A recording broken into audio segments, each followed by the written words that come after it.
scratching our heads because we have enough about 6 hours a week. So we're trying to figure out what's really should be the priority. I mean, we want to come to town meeting, as Gene said, with all of you sort of agreeing on what the vision is. So at least we can support that. And the question is how detailed can we get in the time that we've got? I think we all made really good progress at the last meeting on agreeing on the key principles or goals for each element of this plan, right? Open space, and, economic development, and traffic and parking and so on. And so we're hoping that we can come up with a sort of a vision plan, based just as the one I showed last week, come up with a vision plan that represents those goals. But the important thing to keep in mind is that the actual way this vision plan is going to work out is with individual landowners and developers doing their version of the vision, which could be a lot different in the details of any of these plans. But what we're hoping is that we can describe the most important elements of that in terms of what's the streetscape like, how do the buildings relate to the street, where is the parking, how do you get to the parking, are they connected across lot lines, those sort of basic elements that then any developer would sort of know what the town wants then moving forward. And that then also could be incorporated into any zoning changes that would have to happen to make this possible, or it could be done under the existing zoning, it would just be guidance in the process. So we thought we'd start where we ended last time, which is with the plans. This was, as you recall, sort of big overview plan. We had a number of different alternatives and different elements. But just to remind you, the idea was to consolidate parking off of back of the street behind the new buildings and the old buildings, whatever configuration. Those might take to relocate the end of Grove Street to come directly out behind the steam building onto 140, and then to really try to improve the streetscape entirely going through here with newer improved sidewalks, on-street parking, all of the best sort of streetscape elements that allow traffic to move smoothly, but also make it safer and more comfortable for pedestrians. And to as much as possible, as I told you last time, to try to create kind of a continuous row of buildings along the street, so you never have this experience of walking along beautiful buildings, shop windows, and then suddenly coming to a parking lot and then turning around and going home. Because really, if you want people to stay, if you want them to walk, having this sort of continuous row of buildings is really fundamental to that. Now, some of the reaction that we had is we were showing possible redevelopment based on the VFW lot, based on what we heard at the workshops, where people seem to be pretty open to that. And I think a lot of people here would probably be open to that, but not in the short term, because that seems like it's kind of could be a tender element that might sink the whole plan. So we're going to cut that off, focus maybe just on some possibilities for the town-owned parking lot and playground area, focus on potential location for the municipal community center library building, and then make a place for new mixed-use buildings that can take advantage of all that activity to have new life and vitality. So this is a little more clean-up version of that, consolidating some of those elements.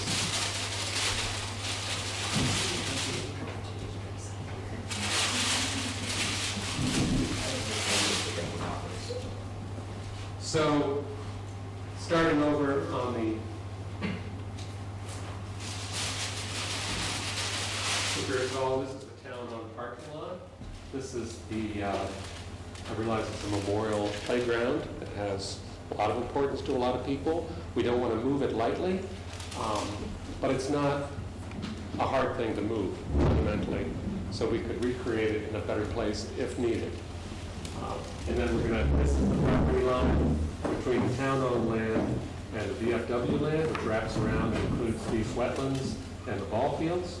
So we're going to try to stay away from the VFW property as much as we can. So this is an opportunity, sort of based on that plan last week, to keep some parking on the site, put a new building up along the street.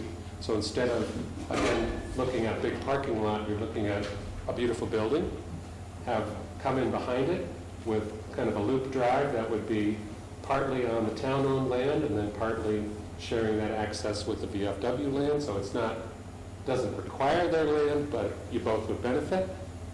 and then having a sort of double-loaded parking lot where you would come in and come around and have enough room for cars that could service two potential buildings. These could be mixed-use buildings with shops or offices on the ground floor and apartments or offices above on the second floor. So that's, and then to connect those with a nice pedestrian system, which is shown in red, that would connect possibly with a bridge across to the site of the Catholic Church. On here, existing buildings to be preserved are in gray. The brown buildings are potential new buildings. So this one would be keeping the old Catholic Church, keeping the Racine building, and then building two new buildings in between them.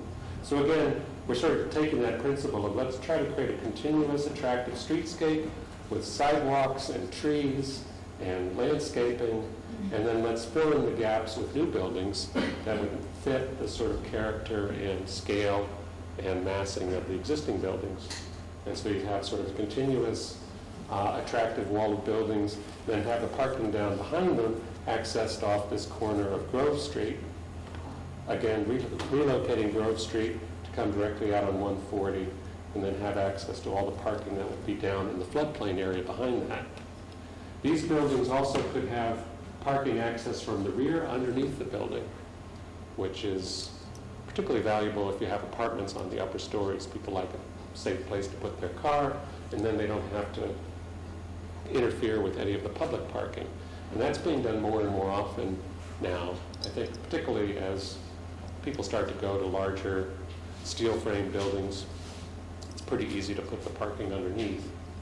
And then this shows the new community building, the Municipal Center Library, on the parcel that's south of the stream. This is actually the little more carefully thought out footprint, but basically it's a big rectangle. In this case, it's a two-story building with, I think, 13,000 square feet on the first floor and 7,000 square feet on the second floor. And that would combine all those different functions with an access off of Grove Street, and then also some pedestrian bridges that would connect it to the rest of the downtown. And then on the sort of north side of 140, I think there was pretty good support last week for bringing North Main Street more directly out onto Church Street, so that instead of the complicated sort of multiple intersection right on 140, you would have one intersection here and then turn and come onto 140. So this is bringing the Church Street pretty much straight through the end of the common, and then straightening this out. So you would actually pick up some space that would make the common a little bit more useful for public events, because it wouldn't sort of be tapering down to this point. And then there's also an opportunity, I think, to replace that. I don't know if anybody would consider that historic. It's probably old, but it's not a very attractive building. But assuming it's appropriate to replace that building, replace it with something more attractive that would sort of help create another edge to the common. So this returns the common or the square to more of its 19th century heyday, where it's a space really surrounded by buildings and not, I mean, it still has the highway coming through, but more on the edge, so that you sort of feel like that common is really the point rather than just being the leftover space. Subtle thing, but I think that will really help. And then keeping the old pharmacy building, the pizza shop in place, hopefully fixing that up and returning it to its former glory. Because I think every time we drive in, you see how beautiful these buildings are. I mean, because you have this curve in the road and these intersections, every approach has sort of a building at the end of it, which is very lovely, sort of classic, sort of New England town planning. So I think that, and as you drive down here, you see buildings on this side, you get a little further, you see this building, and then you enter this space. And that sculptural quality, that sense of sort of coming into a space and then discovering all that it has to offer is really one of the special things about a traditional New England village. What's happening with the town hall area? What's that doing?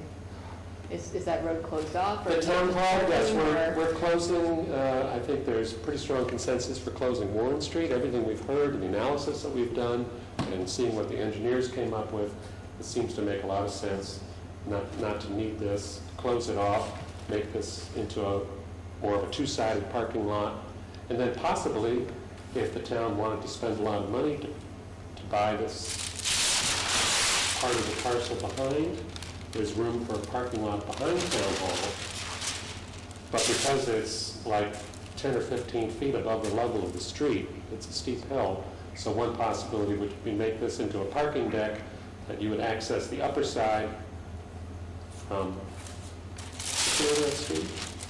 Town Hall Road. You would access the upper side from Town Hall Road, that should be easy to remember. And then you could drive to the lower part of the deck from the former Warren Street. But this is, I mean, that's sort of all good stuff, but it's not probably critical to the overall master plan.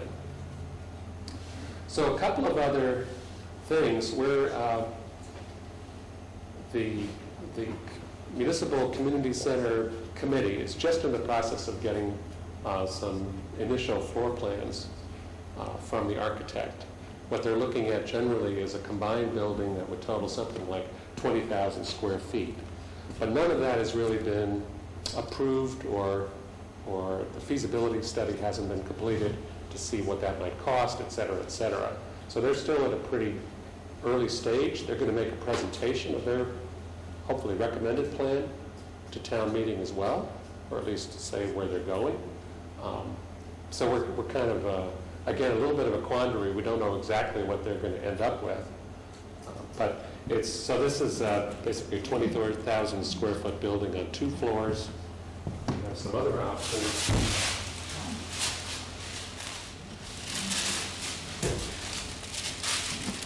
This is a 20,000 square foot building on 1 floor, which could be on that parcel.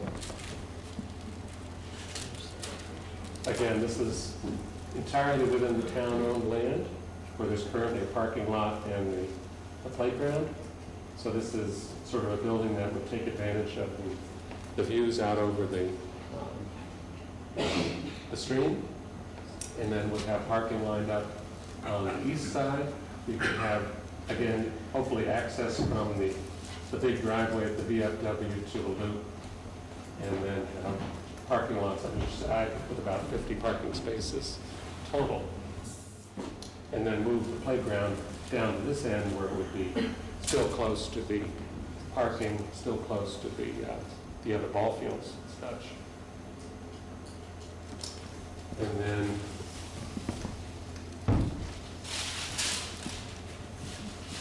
what else do I got? So many fun things. Oh, here's one where taking a 2-story footprint for the library community center. In this case, so it's about 12,000 to 13,000 square feet. Have it up on the road again, so you can see a beautiful building approaching from each side and walking up along the road, and then have the parking behind it, and then the playground in the back. Again, keeping the relationship of parking next to the playground, which people like, but then also that parking can serve the library, and then have a bridge across to whatever's going on over here.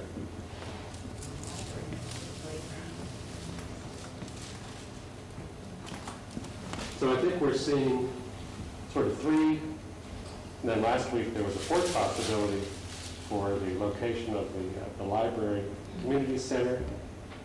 So one on this parcel with sharing the parking behind the other buildings along 140, one on this parcel where it's a 2-story building, one on that parcel where it's a 1-story building. This picture is really in line with the 4 last. And then there was the other idea, which we had last week,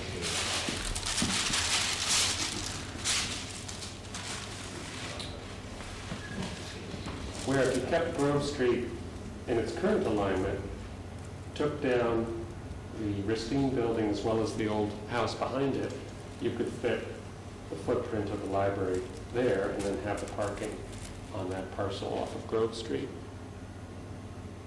So this would require probably shaping the building a little bit more to fit that triangular site. But that could be very nice, because then as you come in, you see the library, it's up on the road, and it sort of shares the public space. The disadvantage of this one is that you take some of the sort of frontage that otherwise could be in commercial use and make it a public use.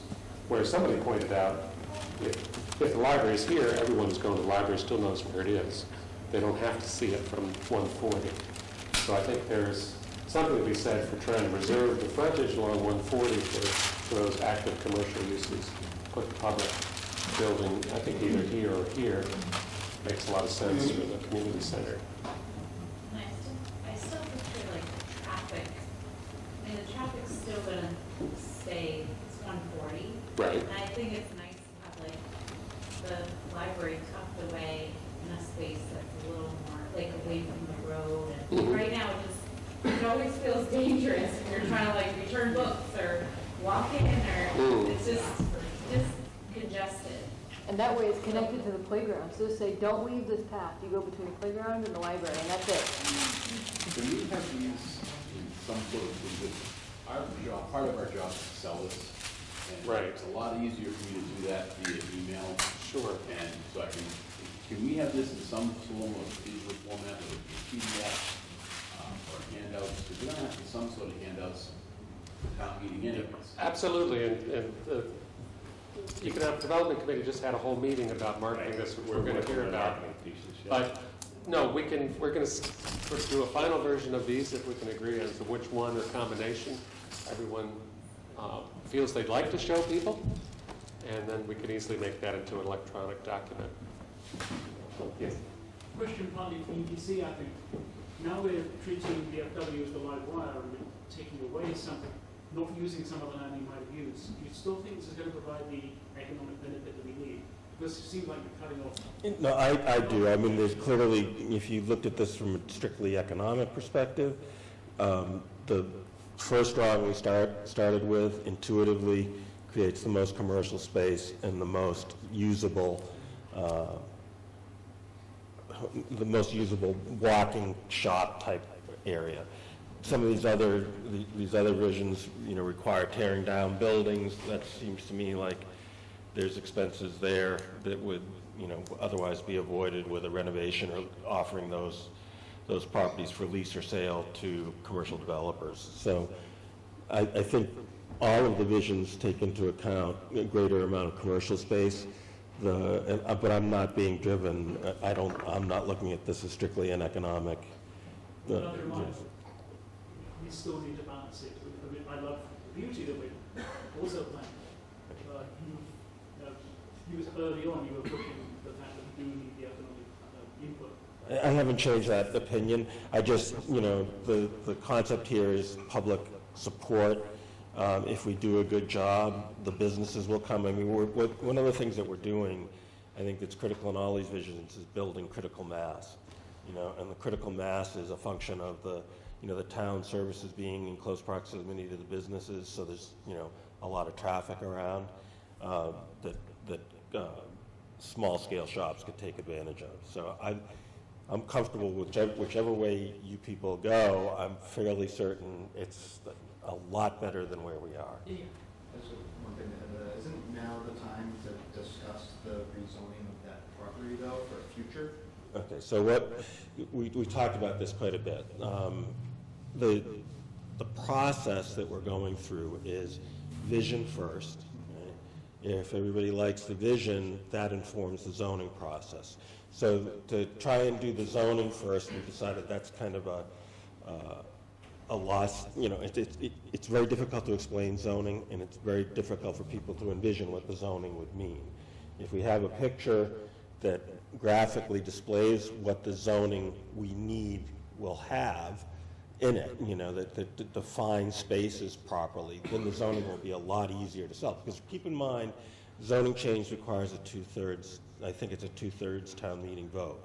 So if we don't have consensus around the use of the property, I don't think we have any hope of getting consensus around zoning. So vision first. Now, why potentially, what needs to be changed in the zone? Okay, we don't have a mixed-use zone, so for example, the Thompson property is just zoned general business, so you couldn't, under the current zoning, you could not put apartments above or condos above. And similarly, other places that are zoned, that have residential homes on them right now, could not have small shops underneath them. So the idea of the zoning is not to take away anything from anyone, just give people more options, but options that are consistent with a vision that everybody buys into. Yes. I heard some things last week that concerned me, one of which is that the library and feasibility study committees and community center has been told to reduce their footprint to 12,000 feet to meet the money that's in the fire station line. And so I went over and I got a copy of the plans that already exist to rehab the Norton Machine Building. They're very good. If anybody hasn't seen them, I'd suggest dropping by and have the copies available. And I'm guessing that for far less money than what we're talking about to buy a piece of property to put the library on and a community center and have 12,000 square feet, I actually feel after talking to some people that by combining them and holding them to that footage for that price, we're going to end up with two departments that don't give the services they give now. That's going to be less service, and it's going to cut out the Historical Society altogether out of that money. If it's 12,000 square feet, that would be the first thing to go. So I think that we need to think about two things, and this vision is fine, and whatever iteration you end up using, I think we need to acknowledge publicly that we shouldn't make our plans for Norton Rustine or Holy Angels until the feasibility study committee has run their process and it's a decision. Are we going to go with a joint building? Are we going to separate and the library's going to rehab Norton Rustine and maybe if the church could be used for the community center historical society or whatever option we do? I think that we don't want to drag it ahead of the library. So, just going to speak to that for a second. You know, the library and community center has their own committee, right? And they're doing their own process, and I assume it involves public visioning. The problem we're going to have in presenting this and having the nuances, it will be very complicated to explain, and everybody here is so much better informed than the general public will be. To try and take 8 weeks or more of work and condense it into a 15-minute conversation or less on town meeting floor, we have to keep in mind, we have to keep our eye on the ball. The eye on the ball is getting, consensus around a vision that will either support or not. I think it does support the, whether it's a redeveloped pristine building or a new building.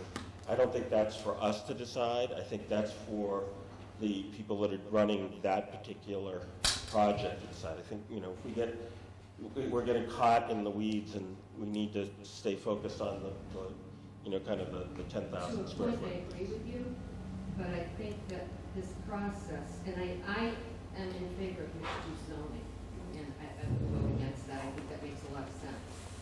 But I would not assume and present on town hall floor. I would be careful about Norton Rustine and the church.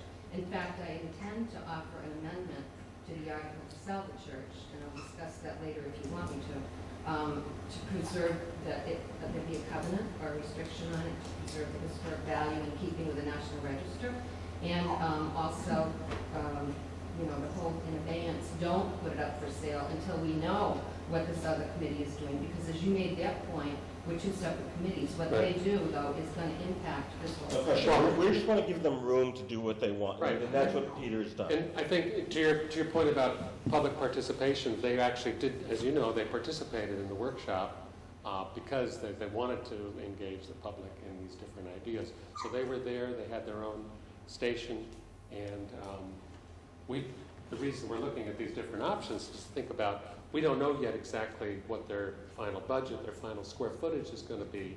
So we're really using that 20,000 square foot as a maximum. Whether they have to dial it back or not, we don't care. If we can make the 20,000. But we do care.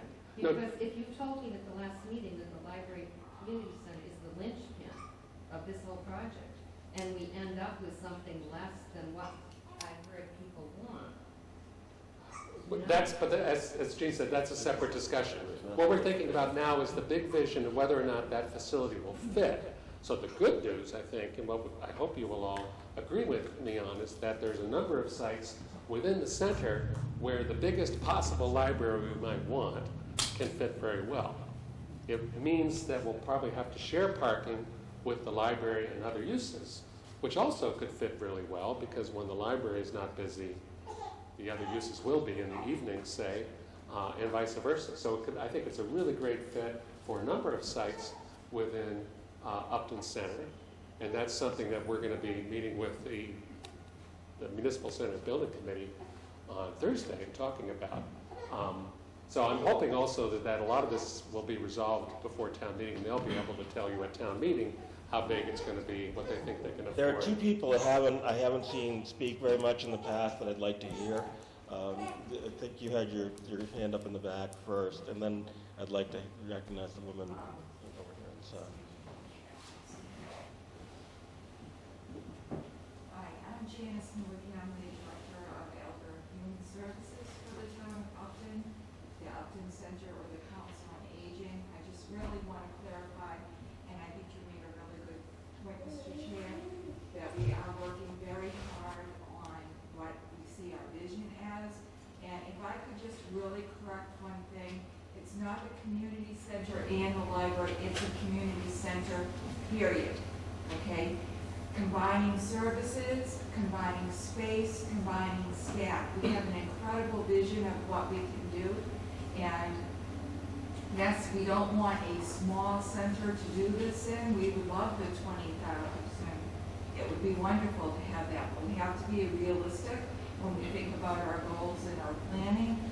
We are combining services, programs. We can share classrooms, we can share conference rooms, we can share different areas. We can have like the adult part of the library as part of the, we still want a little separate area for our seniors because they want a little space, little kind of living room place for them to meet. But this is more than just separating out the library and the senior center. This is pulling us together. This is offering services for the entire town.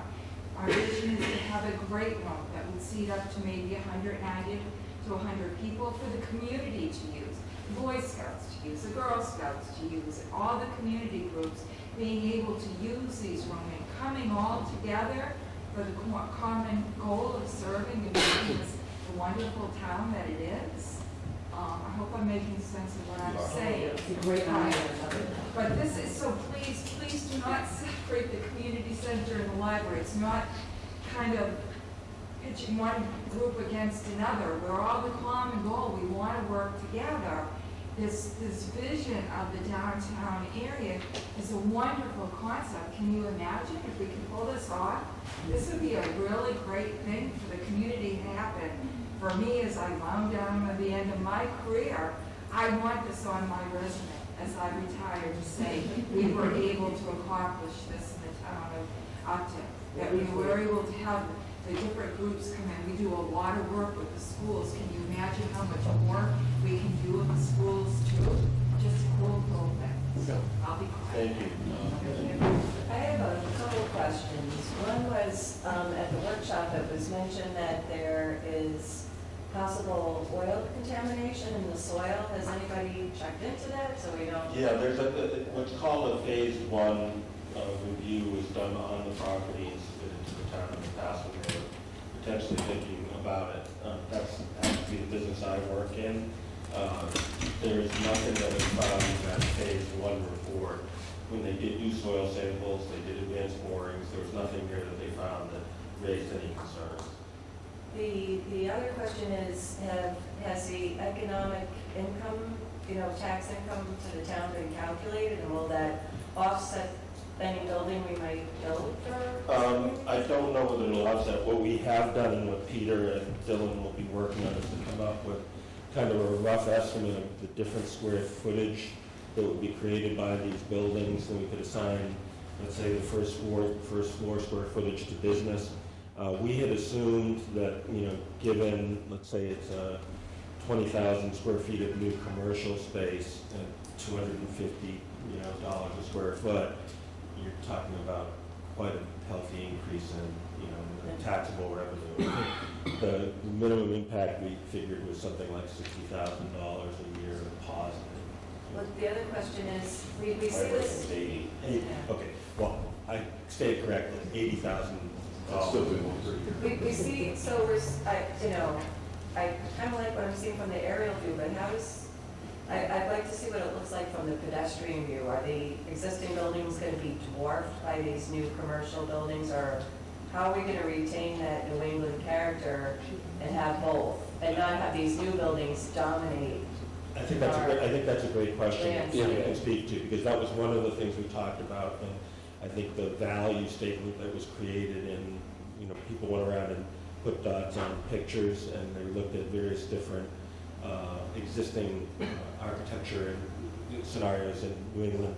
That the idea here is to keep everything in balance, so that there's going to be height limitations that will be in the zoning, so that we don't have the situation that you're talking about. There will also be potentially in an RFP process, which is where we're headed, is that there would most likely be design standards that we would put in place that would say, okay, things as simple as collaborative buildings, signage would be limited. There's a variety of different tools that we can use to control that element to make sure it's consistent with the vision. So again, it comes back to agree on the vision first, then zoning and even the design standards can be put in. To add one thing to your question, though, I mean, when you look around the square here, you've got this building, the Racine building, the two churches, all 3 stories or more. The arcade building where the little strip mall is used to be 3-story back in its day. So kind of what we're talking about is in line with what was here. And in fact, doing this process, one of the things we did between last week and this week is calculate square footages and parking a little bit better. For instance, these 2 buildings are each a footprint of about 6,000 square feet. And with this amount of parking, you basically have 2-story buildings if the second story is apartments. So what happened, and it's sort of the same thing over here, I think this is keeping the Catholic Church and the Racine building and building 2 new buildings. The total square footage of a footprint is about 23,000 square feet. So that's just if you measure it on the ground. And then, if you went up 5 stories, it would be 100,000 square feet. You get some real great taxes out of that. The trouble is, even under the best scenario, you need about 3 parking spaces per 1,000 square feet of commercial space. Right? That's pretty common for a mixed-use downtown area. Certainly one like this where a lot of people can remain driving. And so that pretty much, with this amount of parking, that limits you to maybe 2.5 stories on some of these buildings, depending on the mix of retail and commercial. So you literally cannot build such a big building because you don't have room for the parking. Unless a developer came in and say, build you a parking garage, which they're never going to do because it's too expensive relative to what they can get renting space in that building. So I think there's part of what we're talking about here is that, through these principles that we defined over the last weeks, is a natural sort of organic process that allow the downtown to continue to grow and thrive in the way that it always has, with a lot of emphasis on a comfortable place for pedestrians, et cetera. But the limitations of the floodplains and the wetlands coming in, the topography and so on, which we started back 4 meetings ago, that all means that there just isn't enough room for parking to spread out and have a lot of development. So I want to make a statement about that that's really important for you all to understand. All of the work that Peter and Dylan do is based upon the realities on the ground. These aren't just pity. One of the things that you may run into, that's a pretty drawing, can it ever be built? So when you're responding to people about this, all of the things that Peter and Dylan have created are real-world scenarios based upon, as Peter said, the topography, the square feet available, the floodplains, all of those things are included in this vision. So this isn't like a drawing, this is a picture we just came up with, and isn't it wonderful? And then everybody will say, well, that can never be built. Everything that we're discussing that Peter has put up there is constrained by the real-world scenario. And to your point, we're going to put the buildings on the model, showing them in relationship to the the historic buildings, and then we're also going to do some ground level views. Yeah, I think that would Show be what it'll be helpful, like. because I think it's going to be all about the scale and Sure. details. Yeah, we heard loud and clear at every meeting that the sort of traditional, what we think of as kind of a residential scale of buildings that look like it could be a house or it could be a business, because that's really what people built 150 years ago. They would take a house and they'd put a shop front in the bottom, and then it became a shop. But everything was sort of a similar scale because it had to be. You just couldn't build such a giant building unless you were in a city somewhere. Yes, in the back. Yes, I was wondering if it would be possible to include specific verbiage about preserving the Holy Angels Church, because I think there's a real potential for demolition with this article being proposed during the town hall meeting about it possibly being transferred or sold to a developer who would probably demolish it. So my vision was always including the church within the town common. So I was just interested if we might be able to specifically add some sort of verbiage about maybe preserving the church. Well, speaking to that as an outsider, that's been the fundamental sort of crux of this whole issue. Is a lot of people really love that, want to protect it. I haven't heard of anybody who wants to tear it down, right? The only question is where do you come up with the money to fix it if it's not really a feasible economic project. So I think the idea with the RFP process is you let the developer look at it and tell you whether or not it can be saved. And then then you can decide whether or not, if all the developers say it has to come down, you can have that discussion at that point and say, well, we don't have $1 million to spend on it. The developers aren't going to pay for fixing it up. So we either sit on it or we let them tear it down. But you don't necessarily have to make that decision right now. But I mean, to handicap the whole process by saying this building must be preserved at all costs merely means that 5 years from now it's still sitting empty, possibly, unless there's a whole bunch of people with a lot of money that are willing to turn it into something else. But I agree there should be, certainly this vision is going to say that we want to prefer to keep it if possible. But the town is right in the process now of doing a structural engineering study. So again, there's people that haven't been heard in the past, and I'd like to allow them to speak. So I just, if someone can clarify, I know the developer did own Holy Angel, and was in the process of trying to turn it into condos, but basically financially it turned into a money pit for him. I don't know if Bill, do you remember when Yeah, that because I was on the zoning board, we actually approved the zoning to do that. And it was not financially viable. So that's why they had to get out of it and they sold it back to the town, or sold it to the town. So yes, it has already once failed. I just have a question. I think the question is if we say yes at the town meeting, are we basically saying to the developer, ultimately they have the decision and the church can come down? No, we're not actually saying that. We have to be really clear about that process. Okay, so the vision is the first step in a rezoning effort. It's also the first step in an RFP process.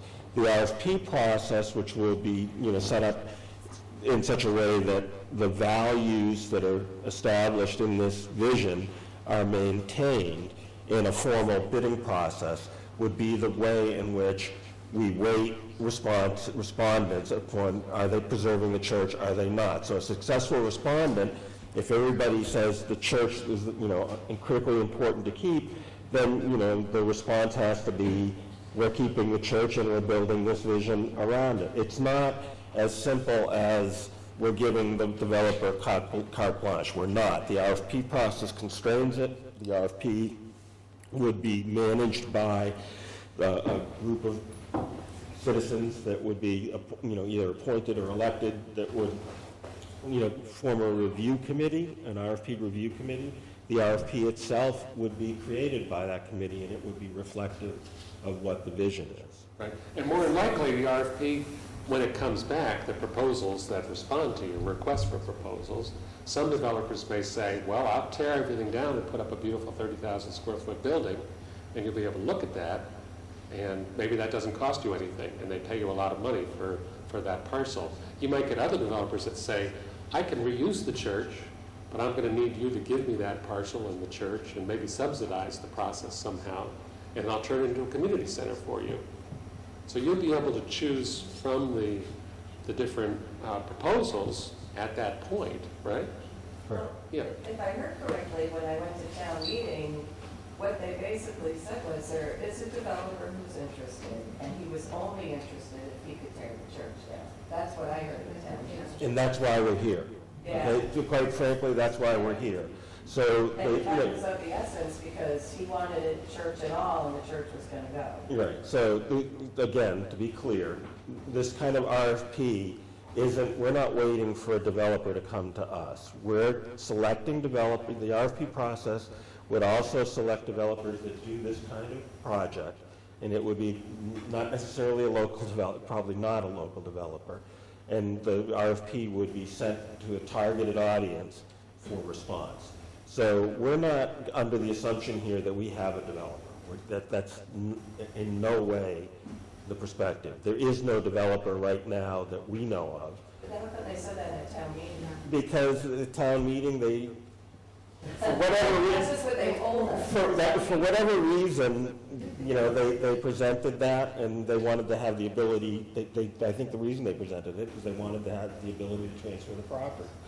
They also, you know, commissioned us as the EDC to form to try and come up with something like this. So we, the EDC, developed this process to make it public so that we would control what was done, and specifically to address some of the issues that residents brought up at town meeting. So this is a very constrained and very formal process. There is no blank check being written to anybody, okay? But it just made it sound that way. That's what made us. Well, we have to be very clear that that's not the case. Well, Gene said that's why we're here. I think we should also make a couple of clarifying points. So one, as I see Lori's looking at the language here in the article, what is posted in the town meeting warrant is an agenda item. So we at the EDC are already going to change the language that's in Article 34 to tie it to the approval of the vision in Article 33. So it's not just blanket approval that the board can go and sell or transfer the property. It'll have to be in line with whatever vision we come up with. The other thing is we keep talking about going out for the RFP, the request for proposal. It's similar to selling your house. If you put it on the market and you don't get a number that you like, then you don't sell it. So if we put this out and the 5 respondents we get back all say we're just going to level the whole thing, we don't have to accept any of it. Yeah, you learned something. And we can start over again on it. So we're not forcing ourselves to have to sell the church and tear it down. If we're writing the RFP, we can put in qualifiers that higher preference would be given to respondents who propose opportunities to preserve the church. Exactly. So it's our RFP, we can write it how we want it, so. Correct, based on exactly, that, and in any RFP, you reserve the right to do nothing, like they did. But if there's nothing that this committee has said as part of either of his vision statement or our bullets, I think those are going with the vision statement, I'm not sure how you're going to use them, but if we don't say anything about preserving the church, retaining, rehabilitating, or whatever, then there's no obligation to the selectmen on the RFP to include that or not to accept any others. Unless we include it in this vision that the town accepts, you know, and, you know, I think offering maybe language to include either in the vision or the bullets, then I'd be satisfied that the RFP would be written by that. But without that, there's no So- obligation on them to do that. Ellen, at the end of the meeting, and I would suggest this to anybody that has something like this, if you have language that you want to have included, please offer it up. I can't guarantee that it will make it into the motion, but we can certainly have the discussion. And, you know, and if it's acceptable to people that we consider those things, I think, you know, it's behooves us to do so. So if you have suggested language, I would just offer it up. I don't think it requires a lot of discussion right now. I think the idea of giving preference, stating the preference to a developer who does want to reuse that building is great. I think what you don't want to do is say, we just have to keep this at whatever cost, because you don't know if anybody can afford to keep That's my it, point. including the town. We don't know. the So until you know process. that, you don't want to tie your hands. So just as a brief poll, let's just take a brief poll, because again, this is about reaching consensus within this committee. How many people would throw out every offer we had if it didn't include keeping the church? Can you say that again? Yeah. How many people would throw out any RFP response that didn't include keeping the church? Yeah, I have to know what the value is. Like, Well, I okay. have to know We have to know all the what's- factors. do what's worth it. Right. So, My preference is to save the church, but I can't save for $3 million. all right, so let's just put it let's make it that simple. How many people in the room would prefer to save the church? Sure. Okay, so we have consensus in a preference, but we don't have absolute mandate to reject. But You can you know. write preference in? You can, that's exactly what we're saying. You can definitely write the preference. And that can be part of the And I vision think as it's well. a look more than any meaning or emotional attachment. Like, I don't think so. No? Well, you can preserve the I'm look sorry, by I didn't saving hear the what she town said. building, but you don't have a National Register Ellen, building. Ellen, I couldn't hear what she said. Chair, through the chair. I said, I feel that, I know a lot, maybe hanging on to it for emotional reasons. I mean, I'll just say it was my church too, but I'm saying, in the past, but I'm saying for the look of it, that's why I'm hanging on to it. I think it adds to our town more than, you know, at this point, the building emotionally, like, emotionally, it needs, I don't It makes it look kind of classic. it just makes the town look, it adds to the town, and I think going back to all our pictures. Sure. I think So I that's, think that's why it's in every single one of these designs includes it as a kept building. right. That's the other thing to point out to everyone. All of the buildings that are in gray in these visions, all are kept buildings. So it's keeping the steam building, it's keeping the church, you know. So I think the strongest part of this, from a consensus perspective, and I think it's a rational one, is the preference is to keep the church. No one is saying we would prefer. Is anyone saying we would prefer to take it down? Maybe more.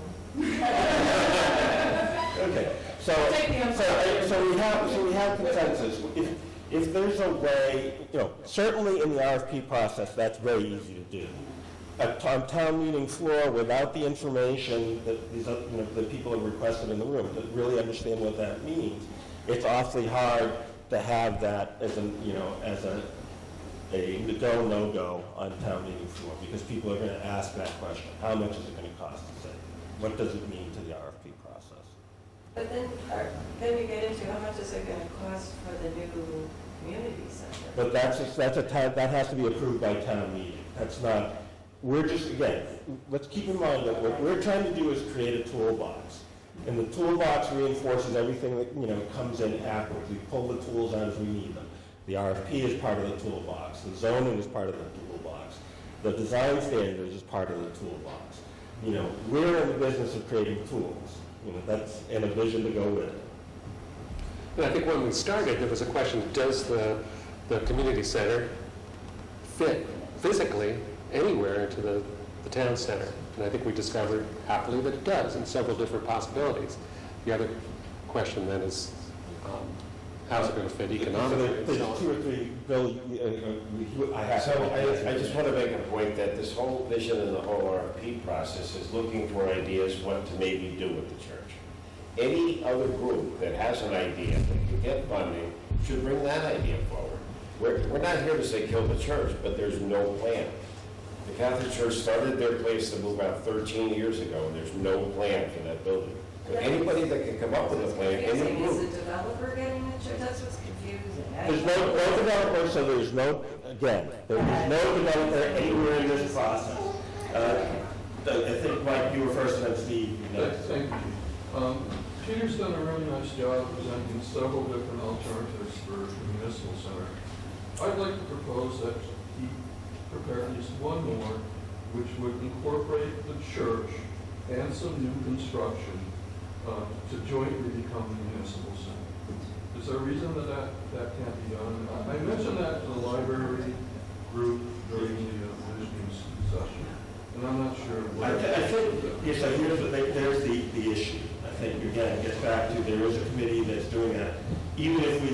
say, I think we need to offer that option to the committee that's involved. That's what I'm asking. I mean, we kind of stepped on our toes a little bit here by coming up with 3 or 4 different alternatives. They're really looking at one right now. Why not just add one more, which would have the potential to serve the church as a municipal building along with some construction? And get those grants. Okay. Maybe So at this point, well taken. Can we get a consensus on what one of these 3 or 4 options people are most behind? Thank you for that. That's the next question. So Alan, you had a question? I do. Are we assuming in this plan that the council property would be a purchase to make this happen? No. We're not. Okay, then you've got the library there on this plan pretty much highlighted, so. Right, but that's again part of what Peter's working with the library community.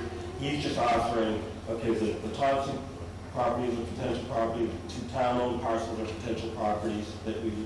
So again, we're trying to stay agnostic about that.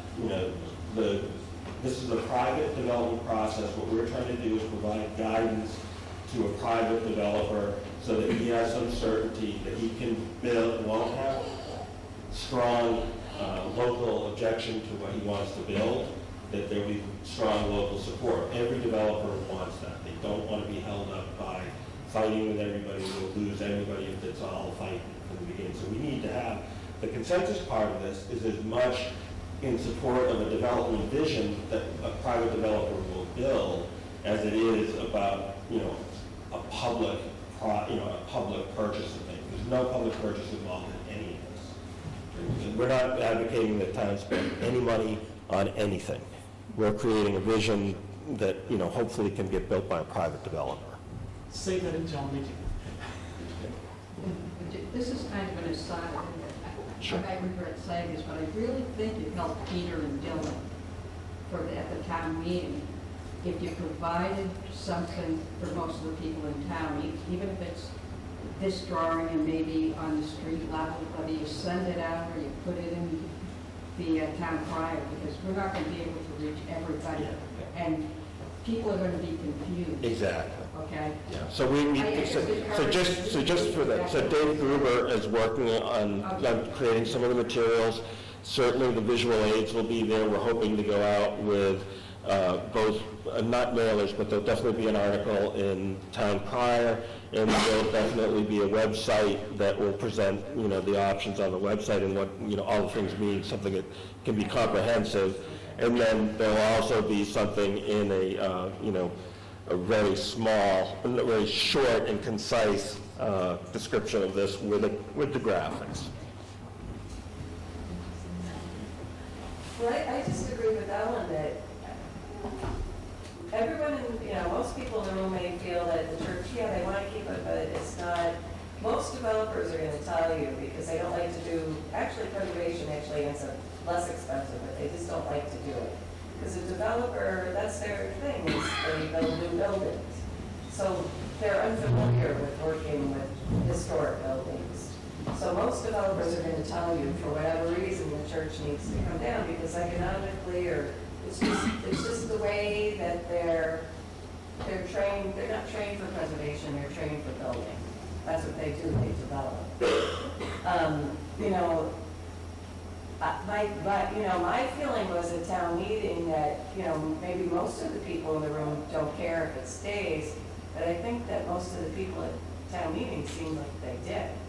And so if you're going to present a plan where it's iffy and things, I don't know, We'll present the plan. I want to see a plan that everybody will. That would maybe be more familiar with restoring historic buildings. And that's exactly what the RFP process would do. We'd be selecting. By the way, we hired a really good developer who renovated this building. I know. So That's it true. is possible to find a developer who can do a good job of renovating an old building. Yeah. So it's not a given that every developer. No, I'm just saying wants most to of them hear are geared towards new construction. Yeah, but again, that's also part of, like I said, that's also part of the RFP process. We're not, to reinforce what I said before, we're not looking at local developers. This isn't, without naming any names, we're looking at potentially national firms, but certainly regional firms that do exactly this kind of work.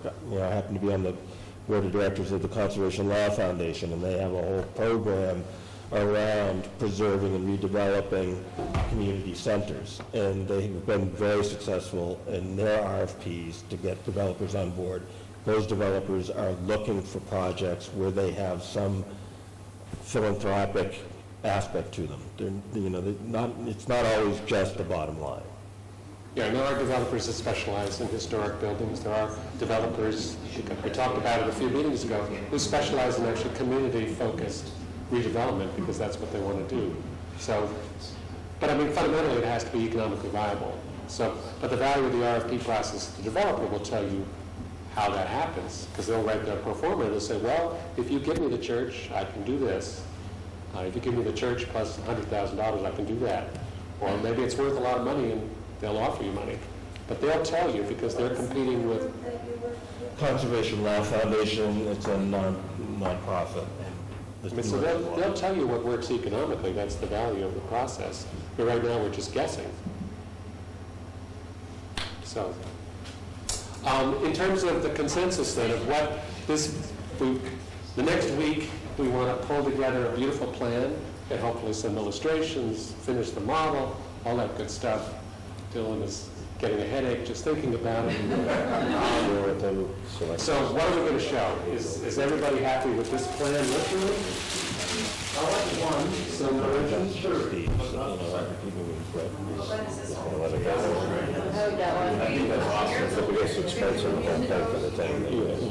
Okay, how do we do this, Dylan? No idea.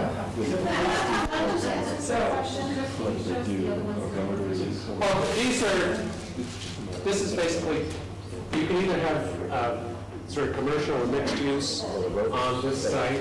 You could leave this site alone, or you could think about putting the community center there. What is this site? Why is it concerned? The oriented. Okay, so the opportunity here is there's town-owned land that's currently a parking lot and the playground and some woods. So we're talking about reusing that site. So in this plan, we're showing that that's being used for a private, well, would be a private development, which would increase the tax base, would keep pretty much the same amount of parking, but that parking would also serve the new buildings that are there. And then you would keep the playground and so on. Were the frontage of that retail, just when you say private development, is that only residential, or is there retail space in the front of that? This is assuming that both of these are retail or office on the first floor and apartments on the second floor. Yes. Is that Grove Street? This is Grove Street here, so I think we had a pretty good consensus last time to show the idea of rerouting the end of Grove Street directly to 140. So what's a little confusing in looking at this plan is that Grove Street currently runs like this. So it's been closed and a building is put on top of it and it's redirected. Right. Would it be possible to maybe get all three? Because even if you don't use one of those other ones, two ones at the library, it doesn't have to look like that retail development. It could be, no matter where the library ends up, that orange one down there could be retail. So it'd be nice to show potential versions. I mean, I love this one. This one could be the one we present at meetings, but maybe in like the PDF we show as others going, hey, no, here's some other options. It doesn't have to be this, and this is not necessarily what we're going to end up with. It could be this or that, or whatever the developer decides to do. Yeah, it's a good point of whether you show people the options and then risk confusing them, or have one option and risk somebody getting upset because there's only one option. So that's sort of up to you. Clarification, I love the idea of the big single footprint building, but that's being greedy on our behalf, because then it pushes the availability of space for commercial down Grove Street where it's going to be hidden out of the way. Is that really going to work? So we this one? Yeah, this one is over here. Right. So he's saying where it's the commercial. Right. Now we're going to open up down Grove Street. Who's going to want to go there? Yeah. So I'd love to have it there, but it pushes out. Yeah. The whole point of this committee is economic development. Yeah. The whole part, this committee. I think if the town did decide to put the community center here, probably this parcel would become parking that would allow more development up along the main street.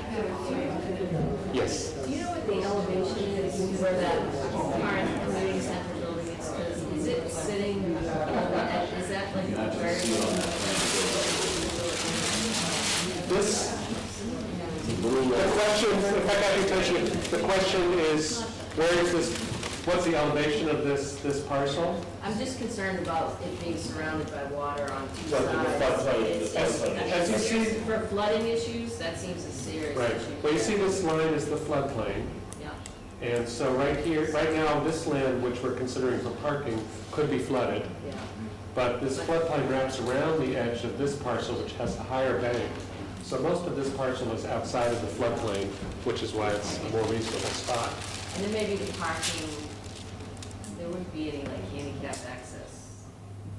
People have to kind of walk a little bit of a distance to get to. Yeah, it's, I mean, it sort of remains to be seen in terms of detailed design. There's probably room for a few handicapped parking spaces next to that.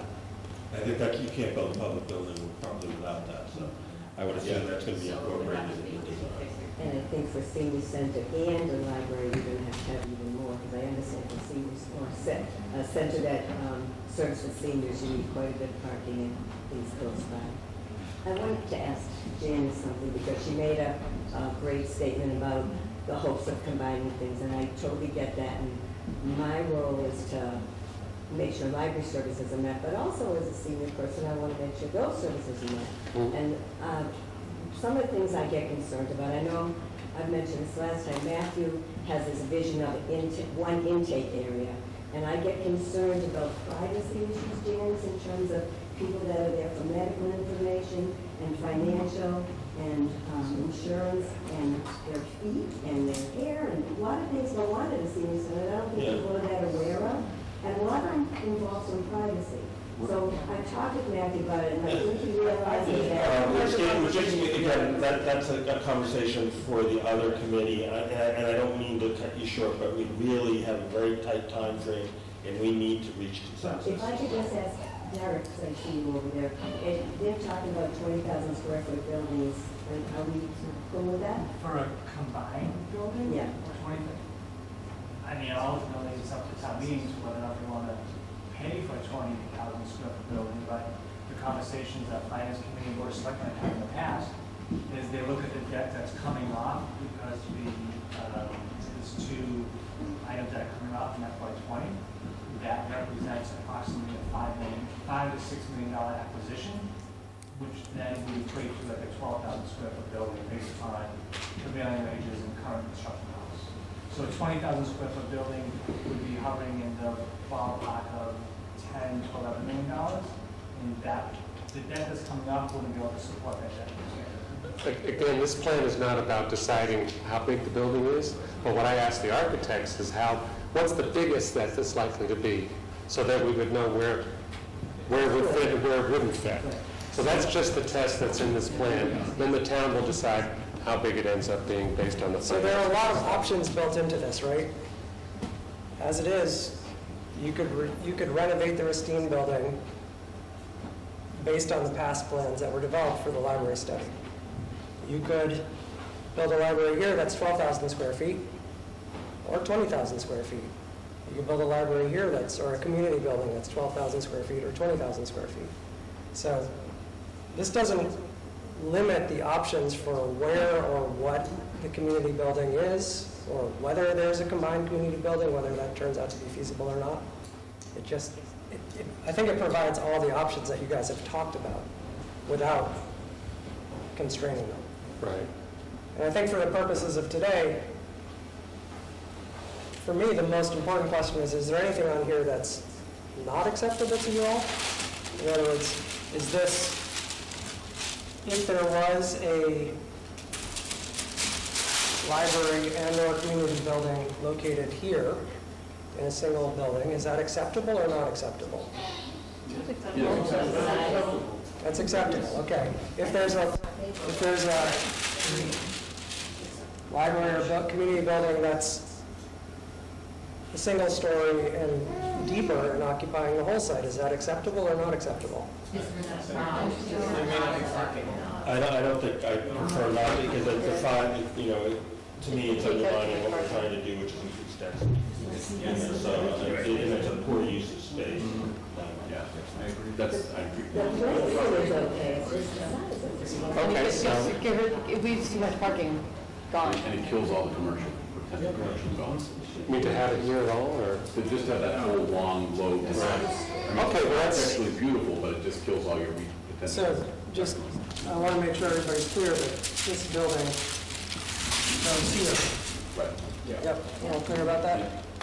And I'm hearing pretty clearly that there's enough to say this is not acceptable? Correct. Correct. I just have a question. So is there anything here that's not acceptable? Is there a playground in this? Yes, we just moved it down here. The playground's always maintained at all. Okay, thank you. It's gonna get better. That's a great plan. I personally prefer the library off the beaten path, so in the sense of off. Like down here? Yeah. I mean, the whole part of this is our tax base is 95% residential, so, or 97, whatever it is, so.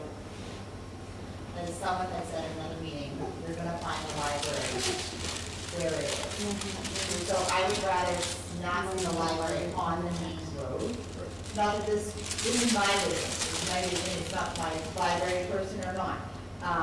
But I would rather see it used for commercial use or other ways of, income for the town. Agreed. That's all. I just like the idea of having the real estate for commercialism on that road, where you can actually see it. You don't have to go off the main road to find it.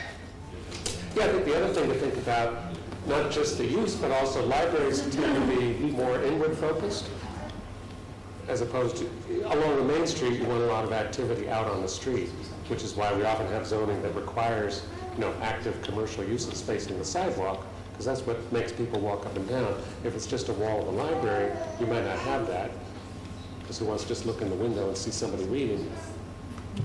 Yes?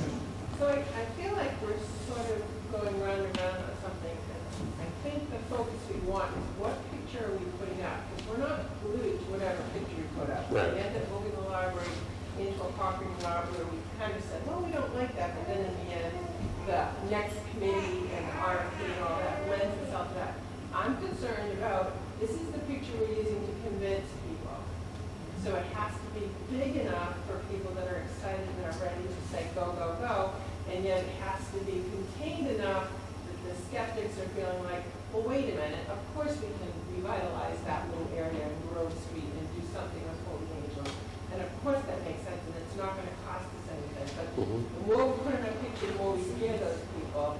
And then the less we put in the picture, the less grand to the people that are like ready to go, go, go. So I think rather than, I don't know, my suggestion is rather than being picky about what's where is for the people that we all know that aren't here, what's going to sell them on the site again. Because we're all in agreement. If we can keep Holy Angels and have this cute little town and it's not going to cost us anything, nobody's going to dispute that. If we can, I mean, nobody, right? Is that going to all happen? Maybe not. But, so it's those little chunks. We've got to make this manageable in this town meeting, in our 15 minutes on the town floor. What's going to sell the skeptics and the people that are excited? And so for all of you, does this strike that balance between? So I think we're there. Ellen, do you have a question? What is the zoning on the Thompson property right now? General business. Okay, would you include that in your option that do mixed use on it? So that it could be if the library is selling something? Again, the zoning is gonna be about mixed use, the whole zoning for the. Okay, including. Including that, yes. Anybody else have anything they want to say about this? Any objections? One thing we need to be clear about is if we decide to reroute Grove Street, that's an expense the town is going to. So I just want to clarify that, that's not certain, okay? Even that's not certain because it's all about safety, whether it's a rotary or realignment of streets. There are state programs, either the Complete Streets program or a TIF. There's a variety of different ways that this can be accomplished. It is not certain that the town has to pay for this. We just need to be prepared to. That we have there in the back, that question can be, fielded by him. So, Yeah, I mean, we did, sorry, but just saying, last week we showed you this plan that has Grove Street, and that just means that you would have one building on this parcel, whether that was a commercial building or a civic use, you would probably have to have the parking on the other parcel south of the stream. Otherwise, so can we, just want to have Derek answer the question of the road. Right, so the first item, which you already know, but if you're gonna reroute Grove Street, obviously, we need to acquire a parcel of land, which we're actively working on. We need to cross over wetlands, and we need to create a bridge. So there's significant costs in doing that. And so the town needs to be aware of that. If they want that, like if they want the church, there may be a cost associated with your wants. I can tell you though, having multiple conversations with the state, they are running a $9 million TIP project down Route 140 from William Street to Brook Street. They're actively surveying that intersection to make it more safe. What will it be? It could be a rotary, it could be just a four-way intersection. But it's going to be up to traffic engineers hired by the state to determine what is the safest intersection that can be created in that space. As far as, and potentially you could use the Master's grant to make that happen. The Grove Street exchange, I don't know if we could use Master's money, maybe, but to use Master's money, you have to, the application has to be consistent with a mixed-use development. So you just can't say, I want money to fix my roads. You have to say, here's a development, it's mixed-use, it's creating affordable housing, and so because of that, the state is willing to then support the infrastructure needs in order to make that development happen. And so you need to tie all that together if you hope to get state dollars. But again, putting that aside, you probably don't need Master's money because the state's going to run a complete street process down 140. They're going to widen the sidewalks. They're going to create bicycle lanes all down 140. And by doing that, they have said they'll consider fixing that intersection there as well. So again, this is, Dave Meridian, our rep. If this is something that you like, you can certainly, when he's here for his days every once in a while, it's something that you can offer up to him or write him a letter with a picture. You have to advocate for what you want. That's what this is all about. If you don't ask, you don't get. I encourage you, if this is what we want, then we get into the process of asking. The town manager just said he included affordable housing. Last meeting, I recall, somebody wanted to block that, to not say affordable housing. Did anybody say that last week? This gentleman. In the goals, I don't know if that was the goal. Oh, okay. Really. I missed the affordable housing conversation, but people throw around that term kind of loosely. And when they think of affordable housing, they think of low-income housing. Affordable housing is not low-income housing. It's very different. And so when you think about affordable housing, it's basically 70-80% of the average income for that specific community. So in this community, we're talking about firefighters, teachers. That's the affordable range, about $80,000, $70,000, $80,000 annually. So I just throw that out there because every meeting I go to, people talk about affordable housing and it has a stigma associated with it. Should the gentleman like to remove his block of that?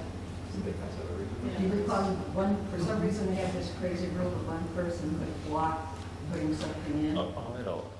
I have the language here to discuss. We said under consideration because of this, provide housing with diverse apartment sizes and costs that meet the needs of all Upton's people, including some units that qualify for the state subsidized housing inventory.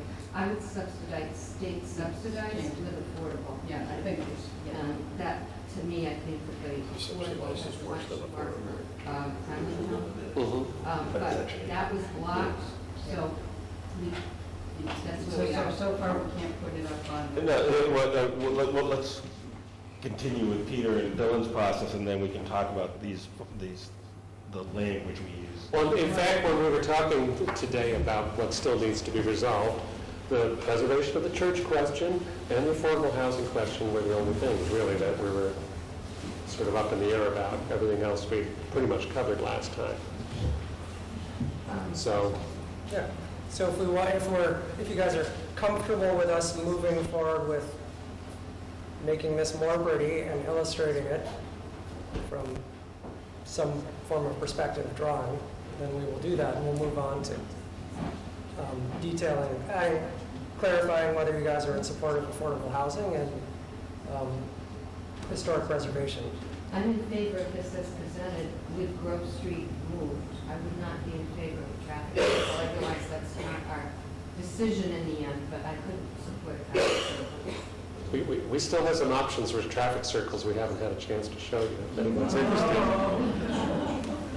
But let's, so, is there any final objection to showing this plan? Yeah. There is no feasibility. What's the possibility of putting the library on the same side as the town hall? Is there space, like property, like we? From what we've seen, it's way too steep on that side, and there's no properties that are obviously available. So that's two strikes against it. Next to retail and so playground here it would connect, right?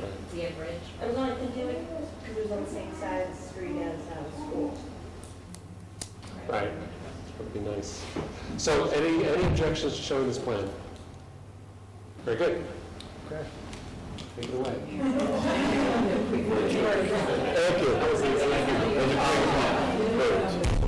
So we still want to try and maintain some discipline.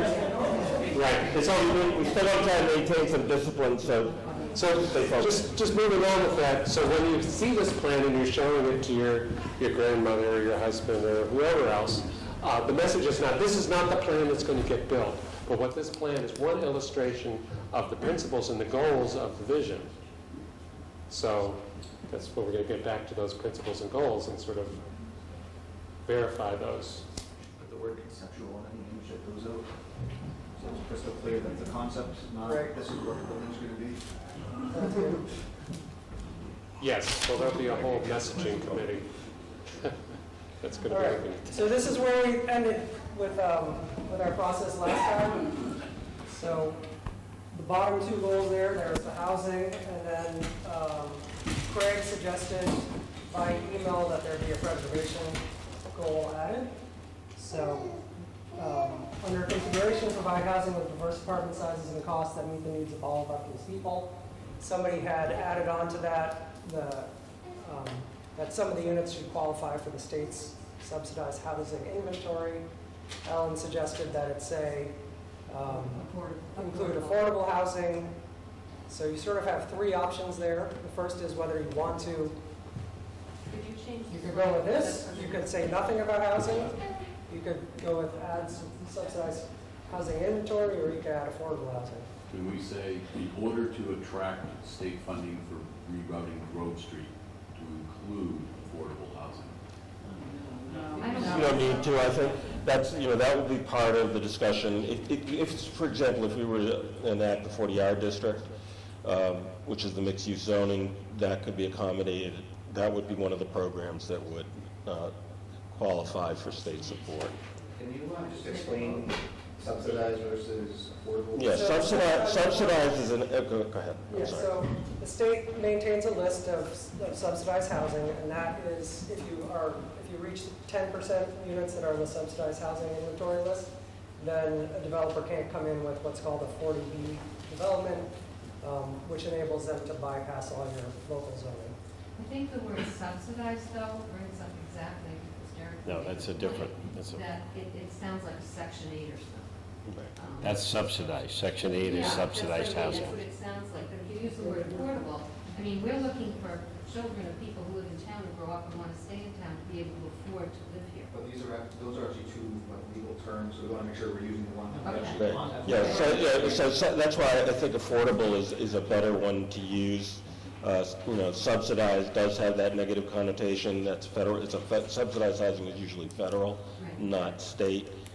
So I think affordable housing is something to think about. I think it needs to be like brought up at like a public meeting, even our meeting, just to define subsidized and affordable. Because I'll be honest, even I, until like recently, thought affordable and Section 8 were almost pretty close to one and the same. Yeah, we can do that. You can put it in and explain it. Yeah. So, is there something about what's up there now that You need a different is slide missing? on the next page, that's what we're talking about. No, well, it's the bottom line. It's the second to the bottom bullet. Is there something there that's missing? Does it need to, That was part of another bullet. You had doesn't another it say bullet. affordable? Attract businesses to local serving, provide adequate parking, okay. All right, I'm sorry, I see it. Might be on another page. And- Sorry, back to the church, but the last bullet seems too mandatory.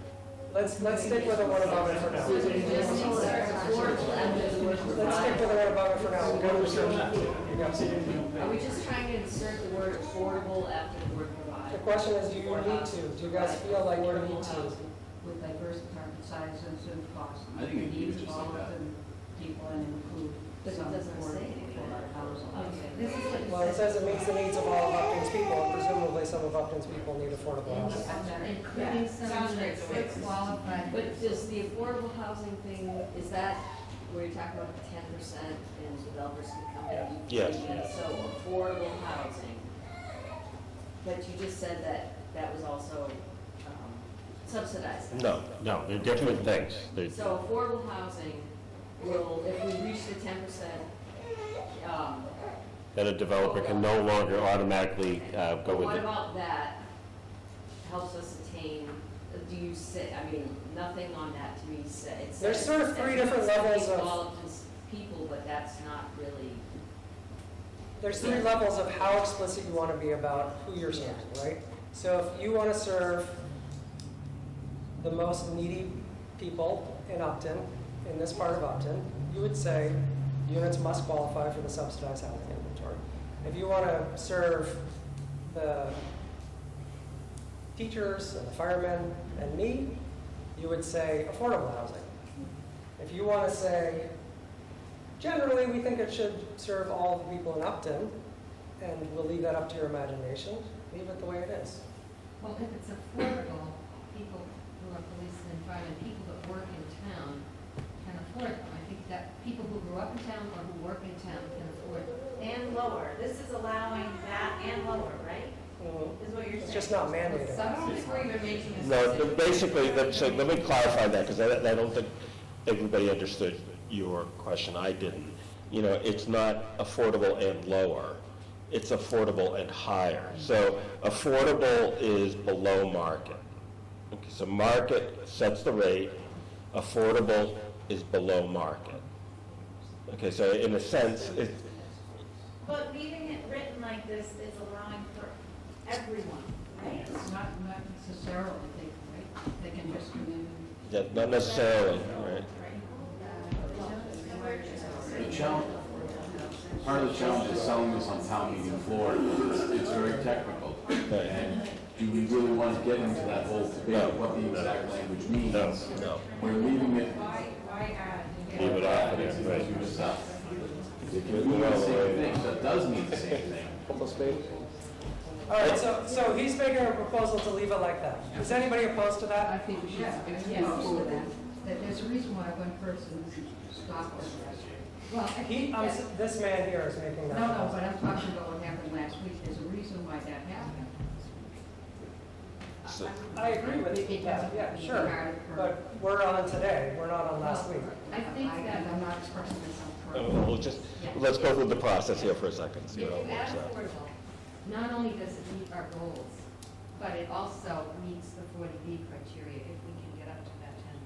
And I think both goals are. I think one of the other things is to consider that the RFP process could include that specific language, so that you could actually make it an exclusion and say, we will not accept anything, it's non-responsive if you don't have affordable housing in it. But this clarifies. Yes. According to Yes. the- Right, well, that's including the verse where we say, I think what well, the comment and the point was that we're trying to avoid getting into the weeds on town meeting floor. So if we say, the position is if we advocate for it's meeting all the needs of the community, that allows us to do everything that we've stated. Yeah,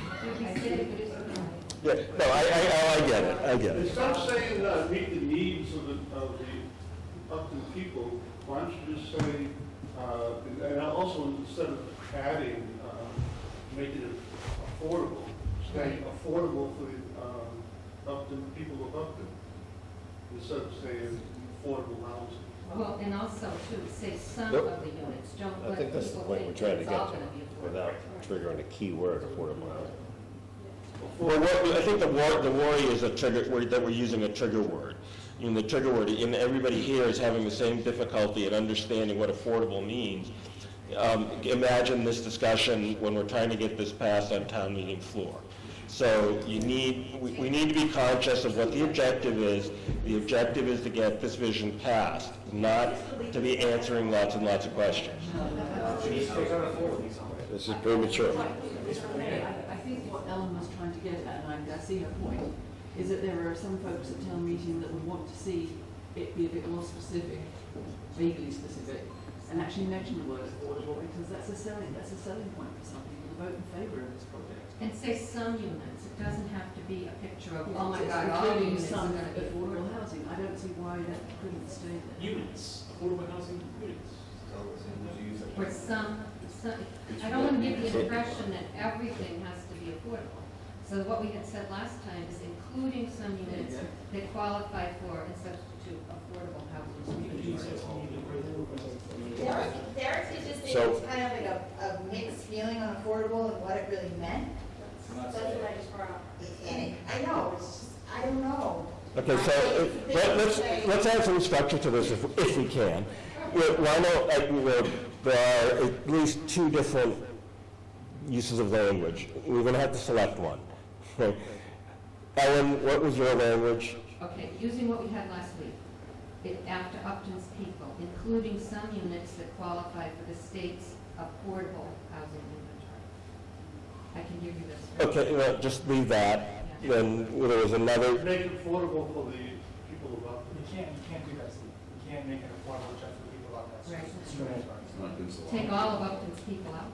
Yeah, I think we should take that out. Isn't affordable housing negotiated between builders and in the town? It can be. Like with Pulte Building, you're trying to negotiate so many units that would be affordable, the same way with.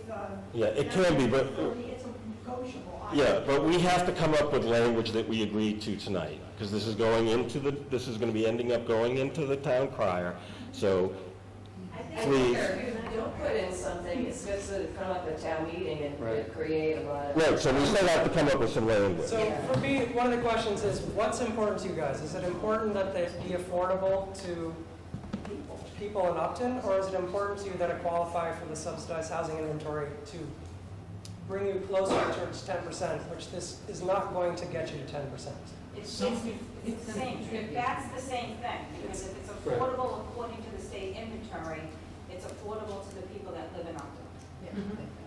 It's not the same thing, because if it's on the state housing inventory, it's got a whole process of how it's got to be lottery, how it's got to be managed. Well, somebody from out of town can come in and buy it too. We're not saying nobody can buy it from out of town. We're just saying that the opportunity exists if you have affordable units. And no, it's not going to get us our 10%, but it's going to contribute.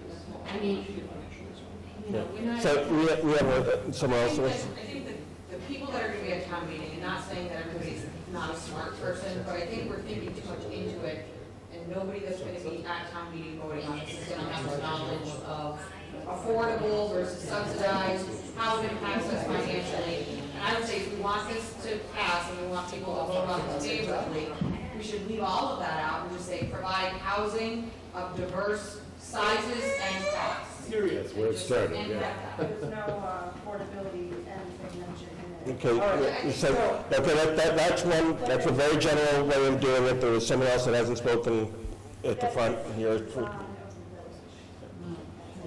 Wouldn't that deter a builder from wanting to maybe build a commercial property? Just say to confine it. And say it's, yeah, so well, if we said it was all affordable, yeah, absolutely. Go ahead. I just wanted, just to that point, every time you have another item on your wish list, just know that there may be a cost associated with that. So this gentleman's point is exactly on point, that if you want affordable housing, oftentimes the developers say, I will build you affordable housing, but in order to do this, it's gonna cost the town money in order to make that. Because at the end of the day, the developer's still trying to make a gain on this. So I have friends in Plymouth, they're building affordable housing right now. The town of Plymouth is actually funding $2 million in an affordable housing project in order to make that happen, because affordable housing is important to them. So when you say you want affordable housing, just know there may be a cost coming back to town meeting saying, to make this happen, we need $500,000. Just like if we want to keep the church, the developer will keep the church part, but just know there may be a cost associated with keeping that church. Michelle? So I think we want to communicate that we're looking to make things affordable, but without nailing it down, can we put in language that says with preference for? No. Well, just, how about something as simple as, with a diversity of housing stock and style? Something like what's up there without the last clause. Right. Provide housing with diverse apartment sizes and costs that meets the need of all of Upton's people. Period. Okay. How about provide diverse housing, and don't say apartment size, because maybe apartments could end up being something different. Because then we have to, I like her idea. Provide diverse housing. Yeah, we can take out apartments. The point is to make this as general as possible, so we don't have to have this kind of discussion on town meeting floor. And isn't the point system on the RFP Right. There's gonna be another argument about this language then, right? Exactly. Right. The RFP process can include all of these things that we're talking about. So you've got to keep that in mind. This isn't our only pass at this. This isn't our only pass at this. And I assume that many of you may want to be involved in that process. So keep that in mind. Ellen? I just wanted to say to Derek's point about funding, I think there's between $500,000 and $600,000 right now in the affordable housing bucket for CPA, and I do remember that when they had the planned village considered, that the developer did come to them at the time.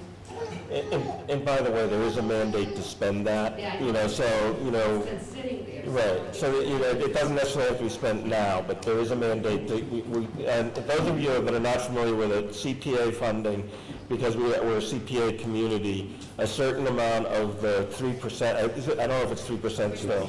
Was it? 3%. A certain amount of the 3% and the tax surcharge goes into a CPA funding system, which in that, a portion of that money has to be set aside for affordable housing. Okay, so that's where this funding is coming up. So it's $500,000 now and growing. All right. Every time they put money in, it's So, 10% out. This is A. Right? A is provide housing with diverse unit sizes and costs that meet the needs of all of Upton's people. This is B, which adds a clause at the end that says including some affordable units. All right, so if you're for A, which does not have the clause that says including some affordable units, please raise your hand. If you're for B and you want it to have the clause at the end that says include some affordable units. Okay, so there's definitely a majority for A. There's a reasonable size minority for B. Do you guys feel like you can, do the people who are in the B category feel like you can cede to the majority and allow this to move forward to town meeting? Just for the question, I want to convey that when the RFP goes out, that the option exists and that people know there's affordable housing money available to use for a developer. A developer can request it as much as Actually, RP could give preference to someone that keeps the church, could give preference to someone that includes affordable, depending on what the total cost of the town is when we're done. Because that could be some of the leverage that the town uses. Right. It could be. Church, that we have the $500,000 to $600,000 in the fund. We're adding 10%. So we have to finish this, all right? So let's finish the statement. Okay, so I hear that you want that to be in the RFP. Well, if, I would go with the other side if I could be assured that an RFP would give preference to a developer that was going to include at least an affordable housing unit in whatever the project was, with the understanding that the town can leverage some of their CPA funding to help that happen. Okay. I think that's really going to be difficult to do on town meeting floor. We had another comment here. I just respond to the B group is, I'm an A, and I support the affordable housing, but I think this is the wrong time for it. I think, and I'm very interested in being part of that RFP process, something like that. It's going to be important to be in that as a consideration. I'm concerned about locking this into something that we don't know the financial consequences of at this point. This is the reason why I'm voting on it. One more comment.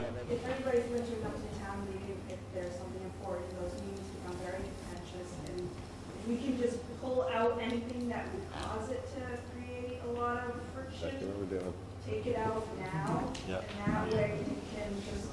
Yep, so, all right, so it sounds like we have consensus. No one is going to be, correct me if I'm wrong, Ellen, you're not going to stand up and say I'm against this because it doesn't have affordable in it.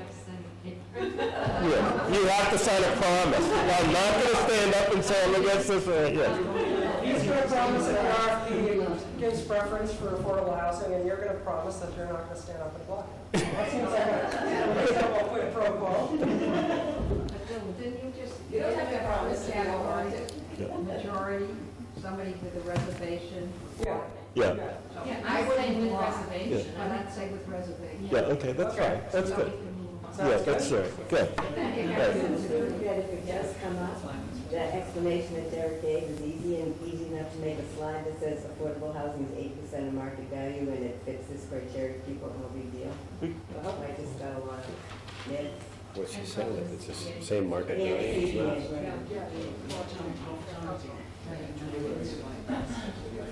Okay, all right, so are we finished with this bullet point? Yes. Good.